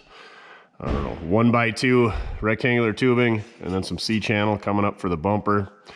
And then they did cap off the ends of the frame rails. I don't know if my uncle did this or Reggie was thinking some other guy did it, but we don't really know. But anyway, whoever did it did a pretty nice job there. And then that same cross piece is how they mount the front clip. That hardware is, I don't know why that washer's loose, but is what it is. Yeah, looks like the front main is leaking. This fuel hose is rubbing on the inner fender and it's old, so we're gonna replace that. They used old style engine mounts is what I call them, like, you know, mid to late 60s. And that's why he's got that chain, because if that rubber ever fails, the engine can lift up. So ideally I would put a different style engine mount, either a later clamshell or, you know, use a Ford biscuit style mount. Looks like our power steering sector is leaking a little bit out the output shaft, so that could probably use a seal. This lower radiator hose is not a flexi hose. It's got a part number on it, so that's nice that they left a tag on it, 20433, but that should definitely be replaced. It's got some, I don't know, it's rubber. It needs replaced. Power steering hoses, I'm pretty sure, are original to whatever the power steering pump came off of. So again, those are rubber. You know, that's a rubber seal there, that's a rubber seal there. That rubber just doesn't last forever. Oh, we got it up in the air. We're gonna grease the ball joints, tie rod ends, all that good stuff. It does have a factory sway bar in it. Nothing too crazy, but again, rubber bushings are shot in that. I mean, they're fine, but they should probably be replaced. The exhaust is not the most cobbled together thing I've ever seen, but it's not ideal. Looks like the drain plug is leaking either a little bit or it's the rear main seal, one or the other. These covers, GM, I don't know how many of these inspection covers they made, but it's hard to find the right one, so you try to keep them matched up. But this is definitely the wrong one. You can see the bolt hole comes way out to the side here. Looks like they got a reman starter for, I think these are like Vortec, like a 96 to 2000 Chevy pickup. A lot of guys like those. Again, rubber fuel line coming back here. It's all swelled up, needs to be replaced. They ran it through the frame there. It's got an inline 3/8 fuel filter, so that's good to know. Get this thing up in the air. If you ever have fuel issues, you know where the fuel filter's at and what you got to replace. We said that this front cab corner is a little bit rusty, and you can see she's kind of rotting out in here, so that should be addressed at some time. I don't know how it is on the driver's side. She's starting to, and again, this probably had rust in it when they built it. It does have a power antenna. That's kind of cheesily mounted, but it's held up for 25 years, I guess. These running boards always rot out right here. There's this brace. It fills with crap. Somebody cut the brace out, but it doesn't look like the running board's ever been rusty. You can see this is like original exhaust. They patched it up there. They put a patch in here. They put glass packs, but look at this. They just kind of, they use like a 2 1/4 pipe and brought her down to 2 inch or whatever, 1 3/4 and just smashed it shut. Not exactly ideal, but whatever, gets the job done. They got this nice transmission cross member with the dip in it so that you can run your dual exhaust, your twice pipes, but they can't put it up any higher because it hits the master cylinder for this boosted brake cylinder setup. And so that didn't put the transmission where it needed to be, so there's this, you know, 1.5 inch square tubing spacer in there, which again, not ideal. Transmission's leaking everywhere. It's a turbo 350. I don't think the drive shaft's long enough. There's our output shaft that's leaking. But yeah, the drive shaft could be 1/2 or 3/4 of an inch longer. So that's not ideal. Speedometer. Yeah. The cable just kind of slides in and out there. It's just basically held in by hopes and dreams. So we might want to do something there. There's a ton of electrical tape and crappy insulated butt connectors. and zip tie pigtails just hanging out underneath here like freaking porcupines. There's an extra battery cable just laying here, probably the original one. The original battery is below the floor. It's held in with a tarp strap. You know, it's not gonna go anywhere. Side posts, my uncle was pretty fond of those things, I think, so, which I don't mind them. They work pretty good. Looks like it's a Delco battery, so that's good. Yeah, again, all this stuff is probably not too big of a deal. It's been running this many years this way, but something we could fix. The transmission cooler is just looped, so I guess, you know, it's been working for 25 years that way, but personally, I'd prefer a transmission cooler to be installed, which easy enough to add.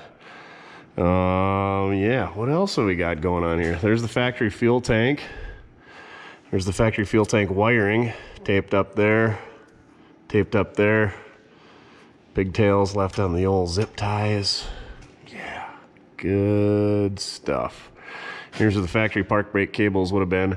There's new park brake cables on that rear end, but they're just kind of zip tied up. There it is right there.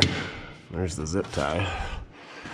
Rear end's a little greasy. I'm guessing that's from the transmission. U-joints all look nice and tight. Pinion seal ain't leaking. Looks like they got stock springs back here.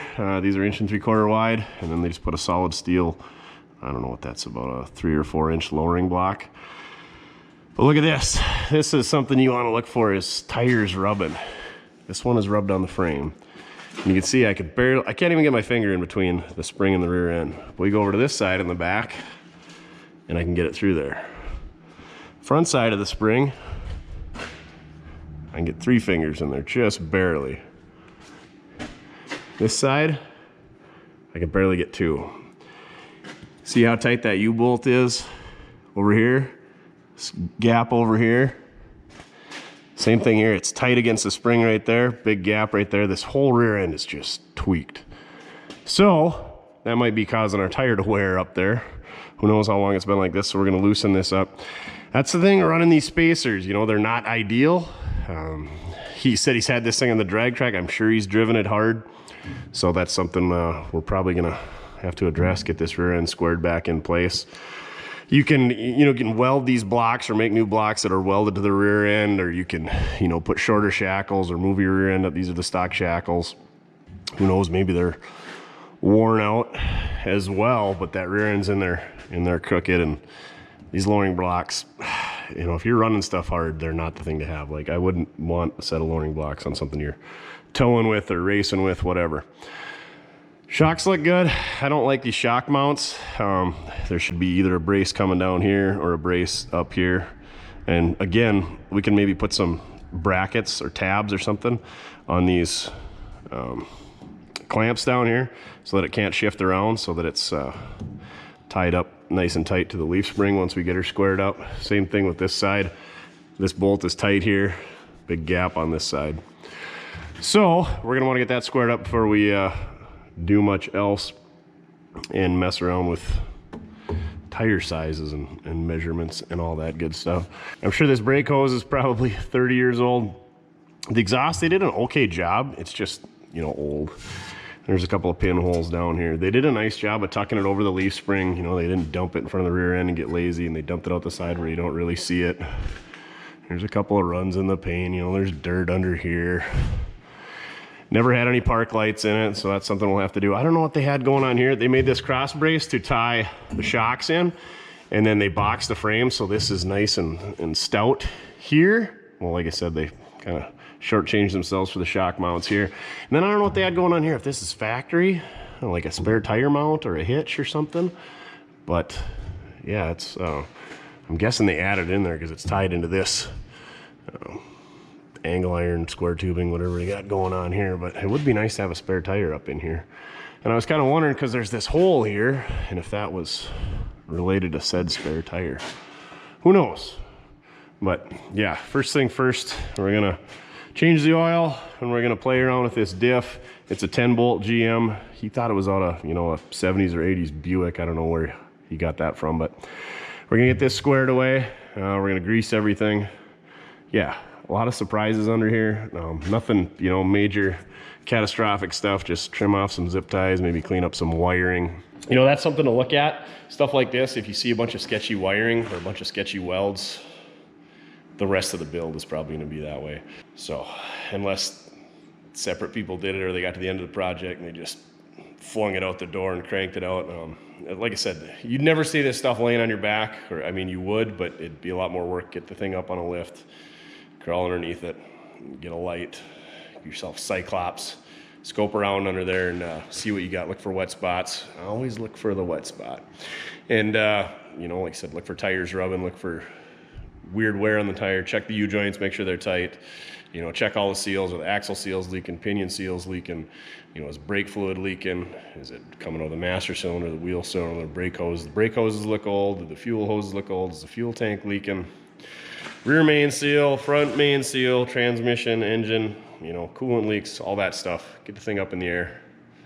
So, yeah, we got our work cut out for you. We're going to probably lose the shop on this one for sure, but it is what it is, I guess. That's the problem with buying a used car, much less an old used car and a hot rod modified used car, but such is life. All right, I'm gonna go round up an oil filter and we're gonna get that draining and then get to this rear end.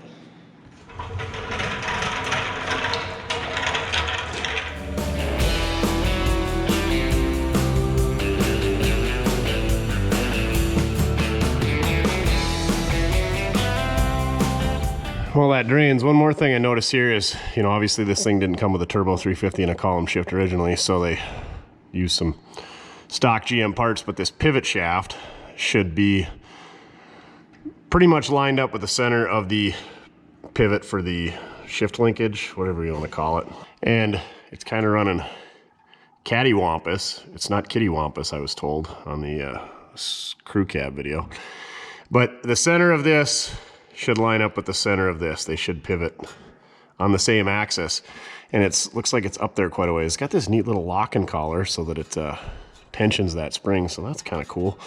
And then they put a little tweak in each of those. They didn't do a terrible job. He said you can't slam it down in low range. You can only get drive in second, I think, unless you hold it in first. So we should probably either lengthen the column up there or shorten this here so that we get the right amount of throw. But you can see they played around with this. It looks like they had it in this hole down here, which is where it looks like it should be. And then they had it back here at one point. But so we'll probably play around with that at some point. Again, it's probably not super critical, but you definitely don't want that to fail on you and have it stuck in gear or stuck out of gear, so you got to crawl in and out to shift it. And pretty dangerous scenario. So that's something we should address. And also there should be a bushing in there. Right now they just got it, this steel shaft riding on the frame rail, so it's steel on steel, plus you're kind of, you know, you're weakening the frame, but it's not, you know, critical. It's not going to snap the frame off there. I talked about how it's grafted on, you know, how they capped off the subframe. You can see back here, where's it at? Right here is the stock frame. I'm lifting right at the wrong spot, but the Camaro frame kind of comes in here, and usually guys just lay them on top of each other. It's super common to do. Nothing wrong with that, but they actually trimmed off the inside of the Camaro frame and then trimmed off the inside of the truck frame and then kind of spliced them together and did a really nice job, and then boxed it all. You can see where they seamed it there. You can see where they heated her up and bent it out.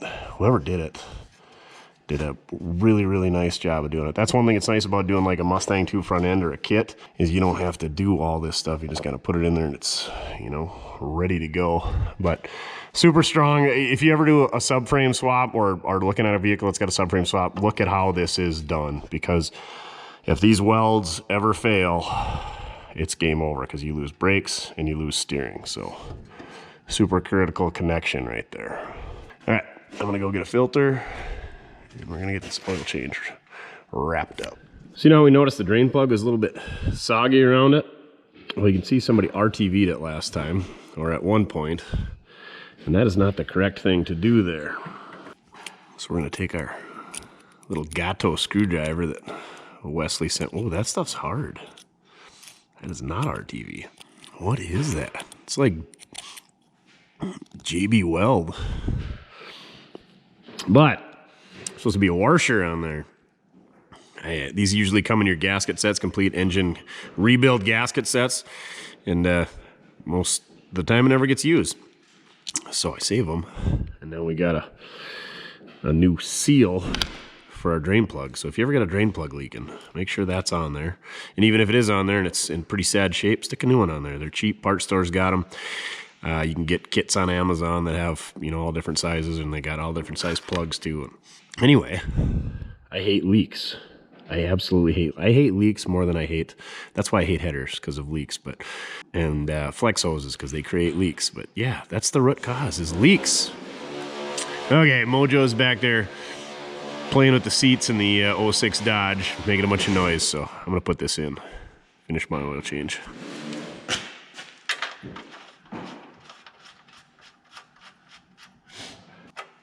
Another thing I like to do is take and wipe down around these areas that you think you fixed the leak, and that'll tell you if it's leaking the next time you look at it. Good thing to do, again, if you're checking a car out, crawl underneath, take a blue shop towel or an old t-shirt, wipe everything down, take it for a test drive, and if it's wet after that, you know it's a pretty good leak. Guaranteed this inspection cover is covered in oil, because every small block Chevy with a 2-piece rear main seal weeps. Like, are they really an improvement over rear main seal? Probably not. Before we move that rear end around, let's take the drive shaft out and replace that seal in the back of the transmission, and then we'll move the rear end around and then maybe put the transmission in after. And maybe that rear end shuffling around is what caused the drive shaft to be in the wrong location, and might also be creating our leak. So let's get that drive shaft out of there.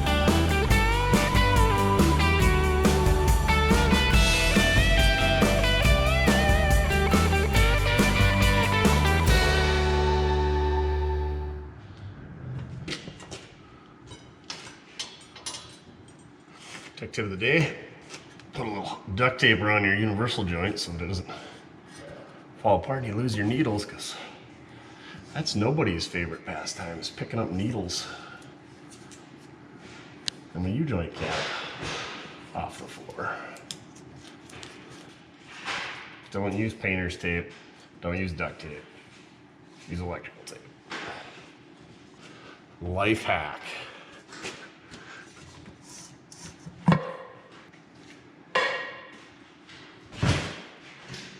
Now we're going to use our handy dandy hook tool to get our old seal out. Hopefully, maybe. 60% of the time, they work every time. 60% of the time, it works every time. That doesn't make sense.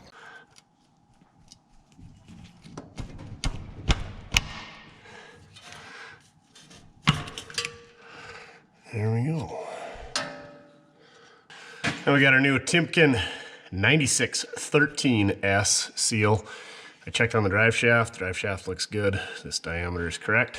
So provided the OD is correct, we should be good to go. So we're just gonna give her the old tap, tap, taparoo. Just tap it in. Just tap it in. Give it a little tappy. Tap, tap, taparoo. And wrap this project. You son of a biscuit.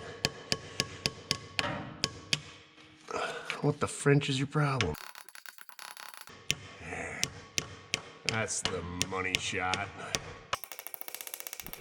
Gonna give you another little tech tip if you're doing a rear seal on a transmission, or a input shaft seal on a transmission, or a pinion seal.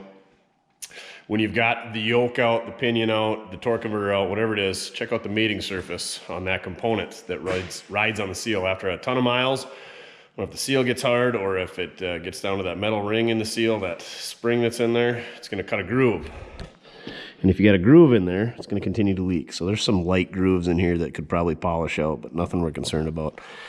Same deal on like crankshafts. They make, harmonic balancers, they make a speedy sleeve for it. I think they make speedy sleeves for pinion and stuff like that. And all that is a really thin piece of metal, almost like thinner than a pop can, that just slides over it so that it gives it a new surface to ride on. Like I said, this one looks good. And also when you're looking at drive shafts, you know, look at your U-joints, grab them, make sure everything's tight, that they don't wobble back and forth. And usually the telltale sign that your universal joints are about to go out, rust will start appearing right at the corner of Das Boot in the cross shaft. That once that rust starts popping out, that means your needles are all rusty and without grease, and it's game over. So always make sure you give these guys a little shot of grease. I can't show you the zerk, it's on the bottom side, but one more thing to look for when you're inspecting a vehicle. I'm gonna give all these U-bolts a shot of Croil, hoping that they come loose for us. They should, they don't look too rusty. And we're gonna loosen that up, see if we can get a rear end back squared in place.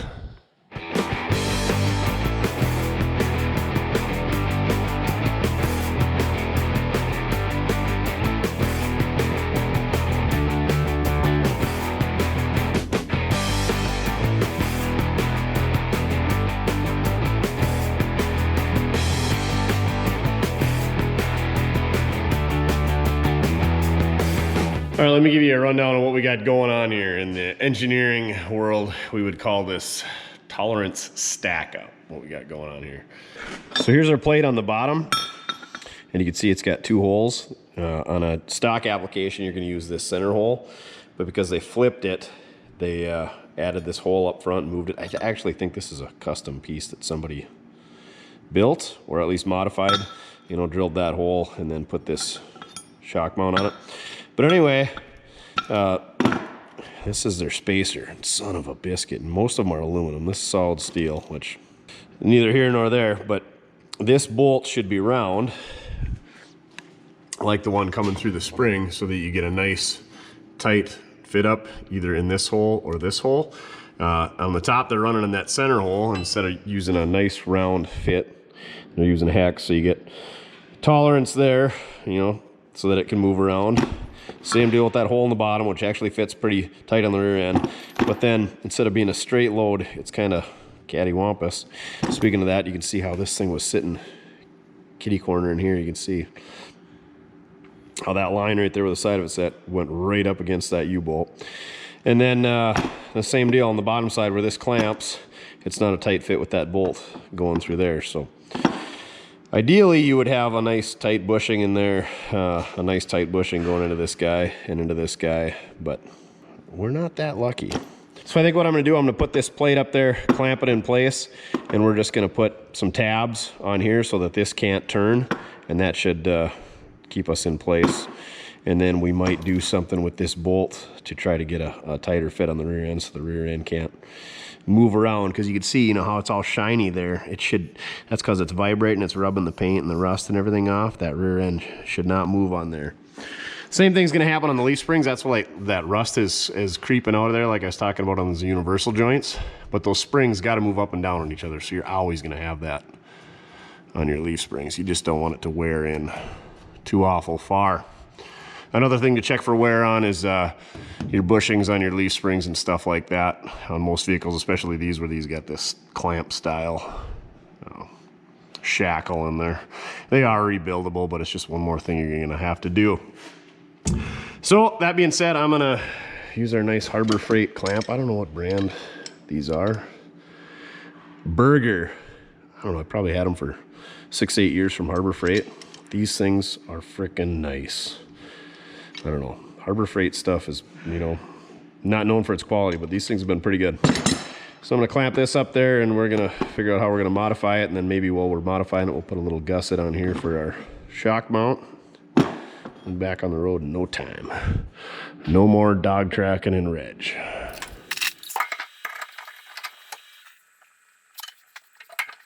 You know what, let's get this tire out of our way here. I'll get swapped out anyway, so let's not fight.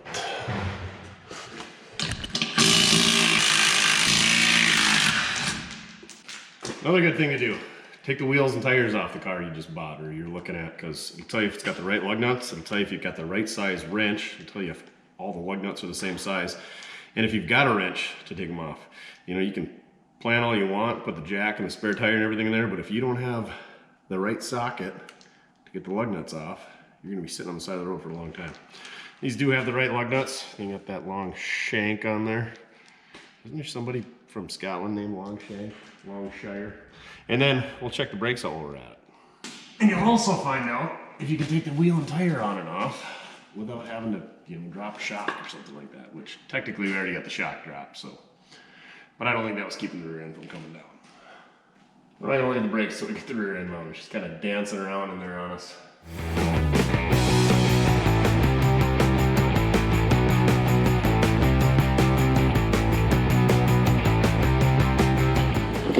Use our handy dandy square, adjustable square, and got this thing squared up in there. I got these neat little brackets, gussets from Speedway. Let's see what they're called. They're pretty schwanky. Standard roll bar gussets with holes, 25 pack. You can get them in different sizes and then with or without holes. They're pretty affordable for what they are. You can't make them for that. So what we're gonna do here is we're gonna take and let me switch hands. And we're gonna put these in there like so to keep this thing from sliding back and forth. I was thinking some bar stock would work all right and just run fore and aft, and that's gonna stiffen this up a bunch and then it'll keep it from twisting on the leaf spring. But maybe I'm gonna go get the smaller ones because these ones stick up there and out a little far. So I'm gonna go get the smaller ones that I got, see if those will work. But those are gonna keep that thing from turning sideways. And like I said, and then they're gonna keep it from wanting to bow up when you clamp it down as well.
Since we got the wheels off, we got our brake drum puller. Got the 9.5-inch brake drum off. It's got a GM part number, 3841177, which decodes as like a 16.7 to 69 Camaro or 6970 Nova, but the width doesn't match up from wheel mounting surface to wheel mounting surface. Is, I believe, 58 inches. And we got about 2 inches in.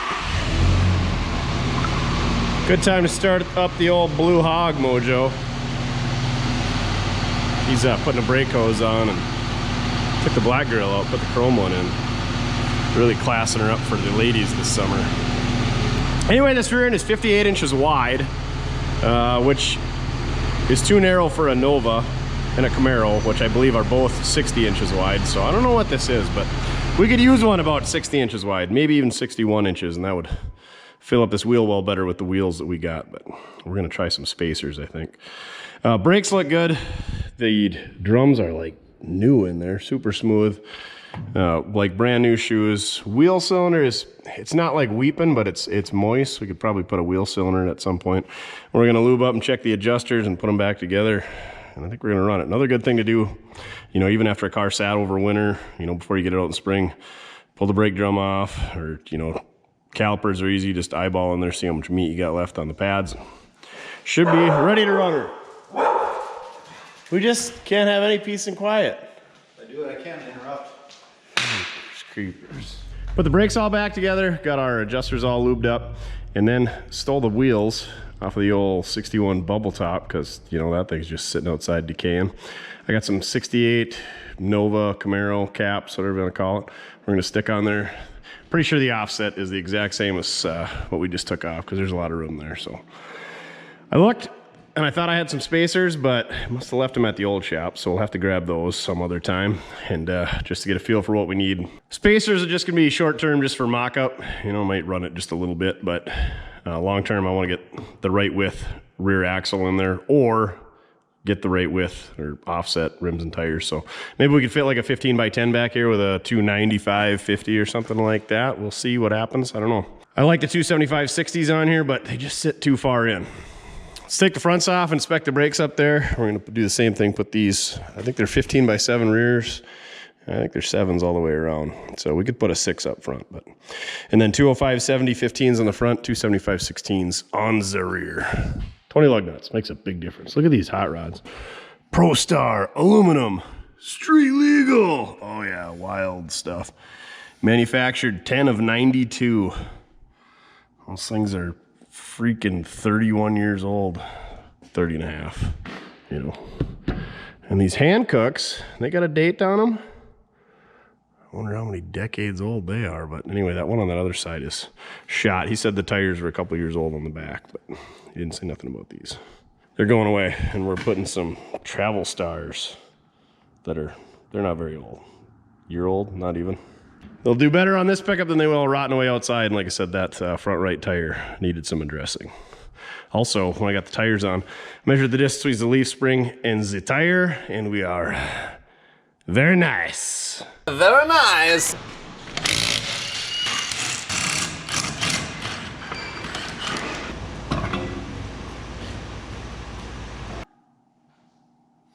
Pads look good, rotors look good up here.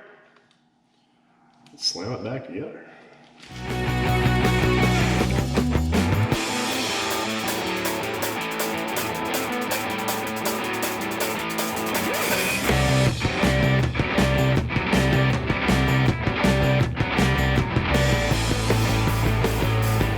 Mojo and I put a tape measure on these tires to measure toe, because that's kind of what the wear looked like. You can do a simple Google search and look up tire wear and see if it's cupping, what it is, you know, if it's your shocks, if it's your alignments, yada, yada, yada. And we know that the rear end being out of whack certainly didn't help, but we can adjust toe pretty easy ourselves. So you just pick a spot on each side, measure from front across, do the same thing on the back across, and it should be a 1/16 to an 1/8 toed in.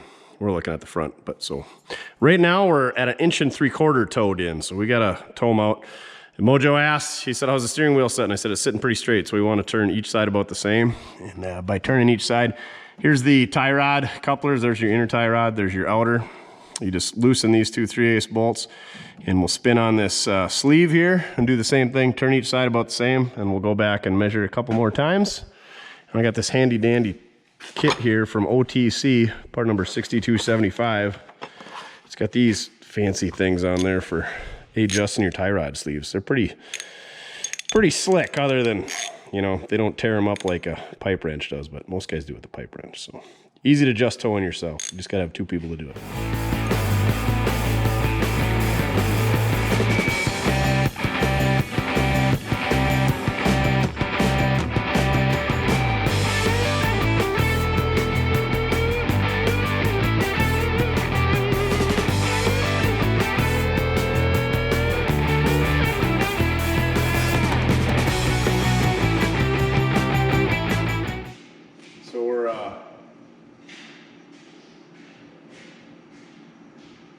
Quarter inch, or what was it, 62 and 3/4. So we're a quarter in. So just go a hair more, huh? Okay, end up in an 1/8.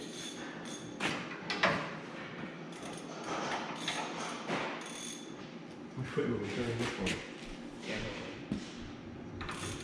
So we're pulling it down or pushing it that way?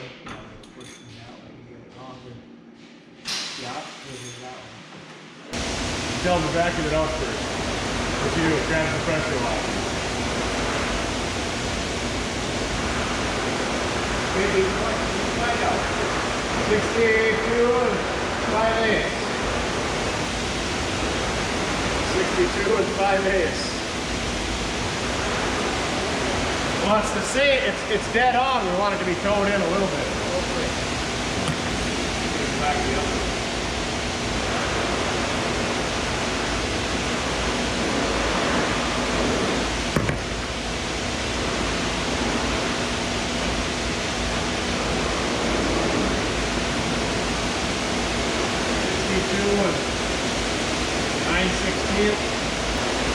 and 11/16. So we're at an 8.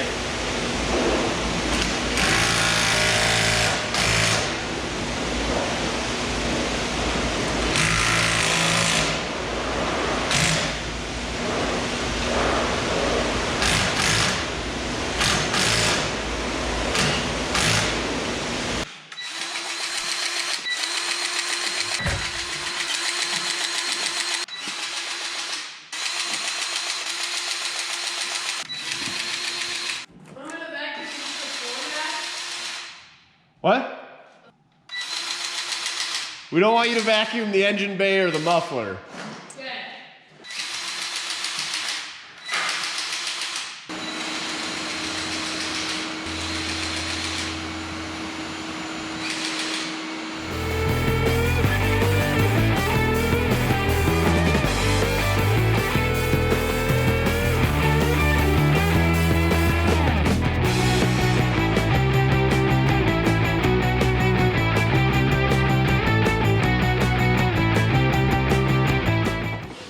Ready?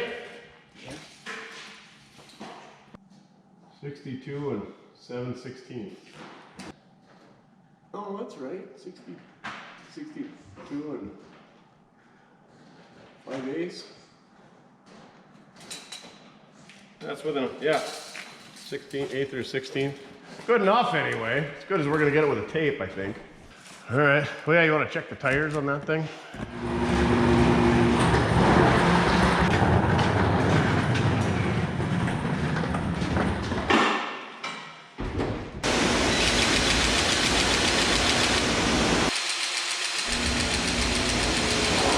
Everything greased up.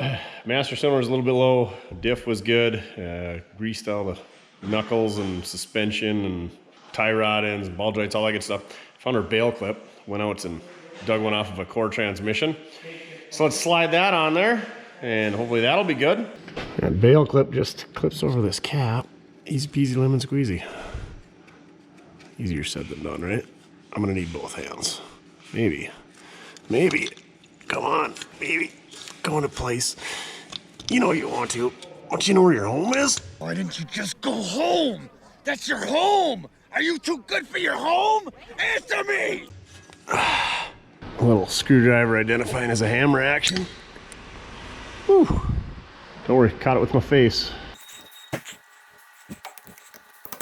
That's why. Because it hits that silly transmission mount spacer. We'll fix that. Nothing a grinder can't fix. Okay, got our bail clip on. Everything should be good to go. This won't go anywhere. He's going nowhere. Where you going? Nowhere. Just got those steel wheels mocked up on Reg. I don't like how far. I think I went from an 8-inch wide wheel down to a 7, so it sits in even further. So I'm gonna see what I can find for spacers just for mock-up. Maybe we'll run them, maybe not. And I feel like I got some 8-inch wide steel wheels that we can run those hubcaps. I know I got some rallies around, but let's try to stick a 8-inch steel wheel under there for now. So I'm in Bernie here, and we're gonna run to the old shop and see if we can't find that stuff. Wheels and spacers. It's a nice day for a drive in a wrecker. Get yourself a tow truck. Here's your update on Mount Mortske. The old Grape Concord is slowly inching closer to the ground, but as of, what is it, April 11th today? Maybe the 12th? She's got a ways to go. If you wanna maybe win yourself some merch, send us an email, sunnyhillauto@gmail.com, and take a crack at when you think the Grape Concord, all 4 tires are gonna be touching the gravel. And put the date that you think it's gonna happen in the subject of your email. And if you guess the right date, we'll put together a box of swag and send it out your way. All right, ready to go for a ride, Duff? Enjoy old Bernie here. Woohoo, full tank of gas. All right, we snagged up some wheels to test. Those are 5-on-5.5 Ford, early Ford. Got the small centers or whatever, small hubcaps. Those aren't gonna work. Oh, we found another grill. God, I got a stash of those things we gotta hang up yet. Found some wheel spacers in the tote here. I don't know if any of them are 4 3/4, but we got a few to choose from.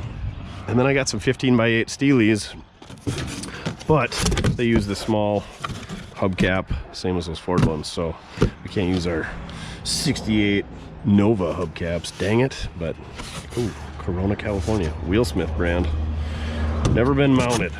All right. Oh, and the tint guys are here putting tint on. Oh, Reggie.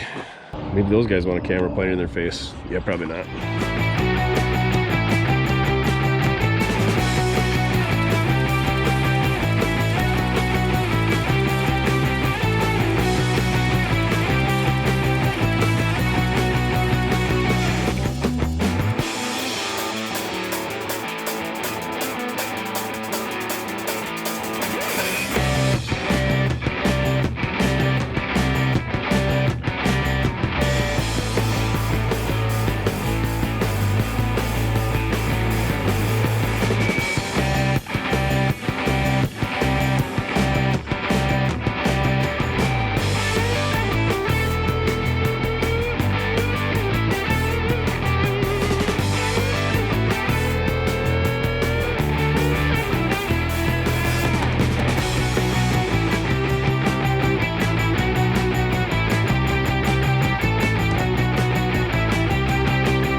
All right, the tinting boys left. They did a little tinting on the old man's tow pig, which is now my tow pig, the 8.1 liter Suburban.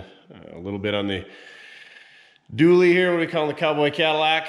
And then they did the windows in this. 50%, whatever's legal in North Dakota, and then I think 20 in the back window just to kind of offset it. I think it does a really good job of accentuating the wheels and stuff. So pretty excited about that.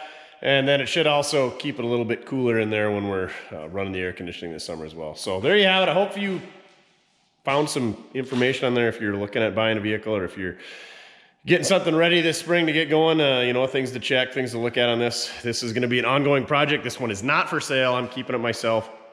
I just took it for a little test drive. The front tires are a little bit in the rubbing situation. So we either need a smaller tire or a narrower rim or a different offset.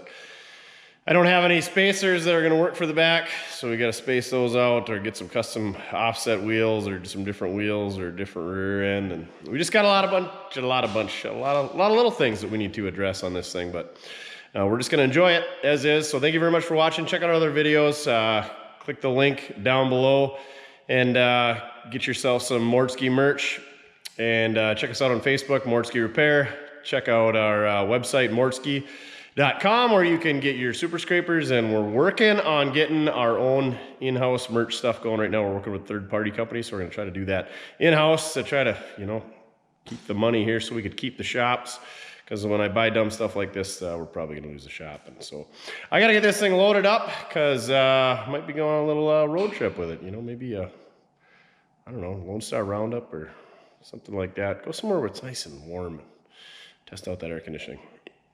So, remember, it doesn't matter how you get it done, as long as you're having fun.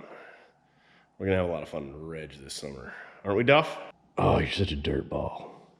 Don't you hate the spring when you're all muddy, icky?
What did I buy? Oh my God. Thumbnail. I don't know how we're gonna do this one, but it should be easy for me to make. Easy for you to edit. And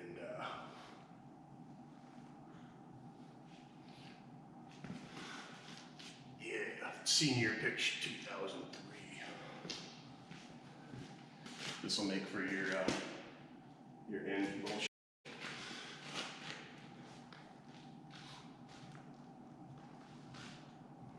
Exhaust header gap. Oh, there's a dent in the firewall. You know what grinds my gears? When you're in the middle of something. All of a sudden you got poop. Yep. Never fails. The rear end, or the axe, or the rear end. The. What did Mojo tell you to do? What? Vacuum that thing out. I do, I got the vacuum over there. You're supposed to vacuum it out first so that all the shit you vacuum out doesn't get all wet. Then you track it inside. It's like wiping your ass before you shit. What? Why would you wipe before you crap? Why would you exactly. That's why you vacuum it out and then you wash it. Oh, okay. There we go, got our bail clip on. That ain't going nowhere. I'm trying to film over here. Oh, you are? Yeah. I thought you were talking to me. Hey, drop my Instagram. You can shut the f up now. I'm sure Chin got a laugh out of that. Oh, he definitely did. And throw that umbrella of a shirt away. You gave this to me. Put this in the video. Put this in the blooper reel at the end. You gave me this shirt. Oh my gosh, he looks like a drape